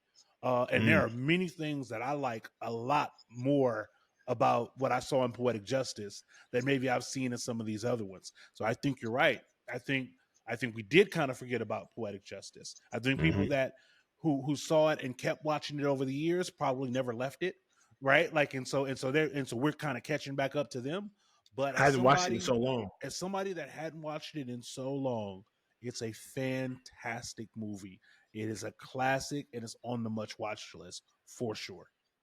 Definitely on the must watch list. Yep. And don't forget Love and Basketball, because people talk about that all the time. Another good one. Yeah, another good one. I think it's because Poetic Justice doesn't have as much romance as those movies. Exactly. Right? I agree. And so I think those movies romance you in a way that Poetic Justice doesn't, but Poetic Justice nails the emotions. It's a real movie. Everything. It's a real movie, real. Bro. It's a real movie, and it doesn't need all of those, fingertips walking across the moon rays at sunset. It don't need none of that shit, right? These are two real people, two regular real people that come to finding find love. Yep, finding love, and they didn't have to smash to find it. And it's true. And again, we talk about those drives, those road trips, how like 6 hours later, like you can meet somebody and 6 hours later just have hella rapport. And in some cases, the foundations of a good relationship. It's just a great movie. It's How I Met Your Mother. Classic. Yep. On a mail truck ride to Oakland. Fantastic. What? Yeah, in 6 hours I fell in love with your father and your mother. Damn. She taught me some things. On that road. On the road. Yeah. Perfect. Absolutely. Yeah. Yep. All right, man. That was great. Poetic Justice is a 5 fist, a classic for both of us.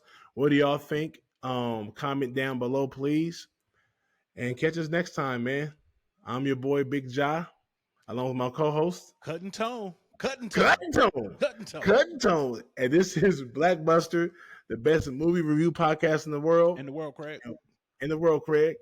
And we out of here, man. Peace. Be good or be good at it. We out of here. Peace. To the max. BlackBusters.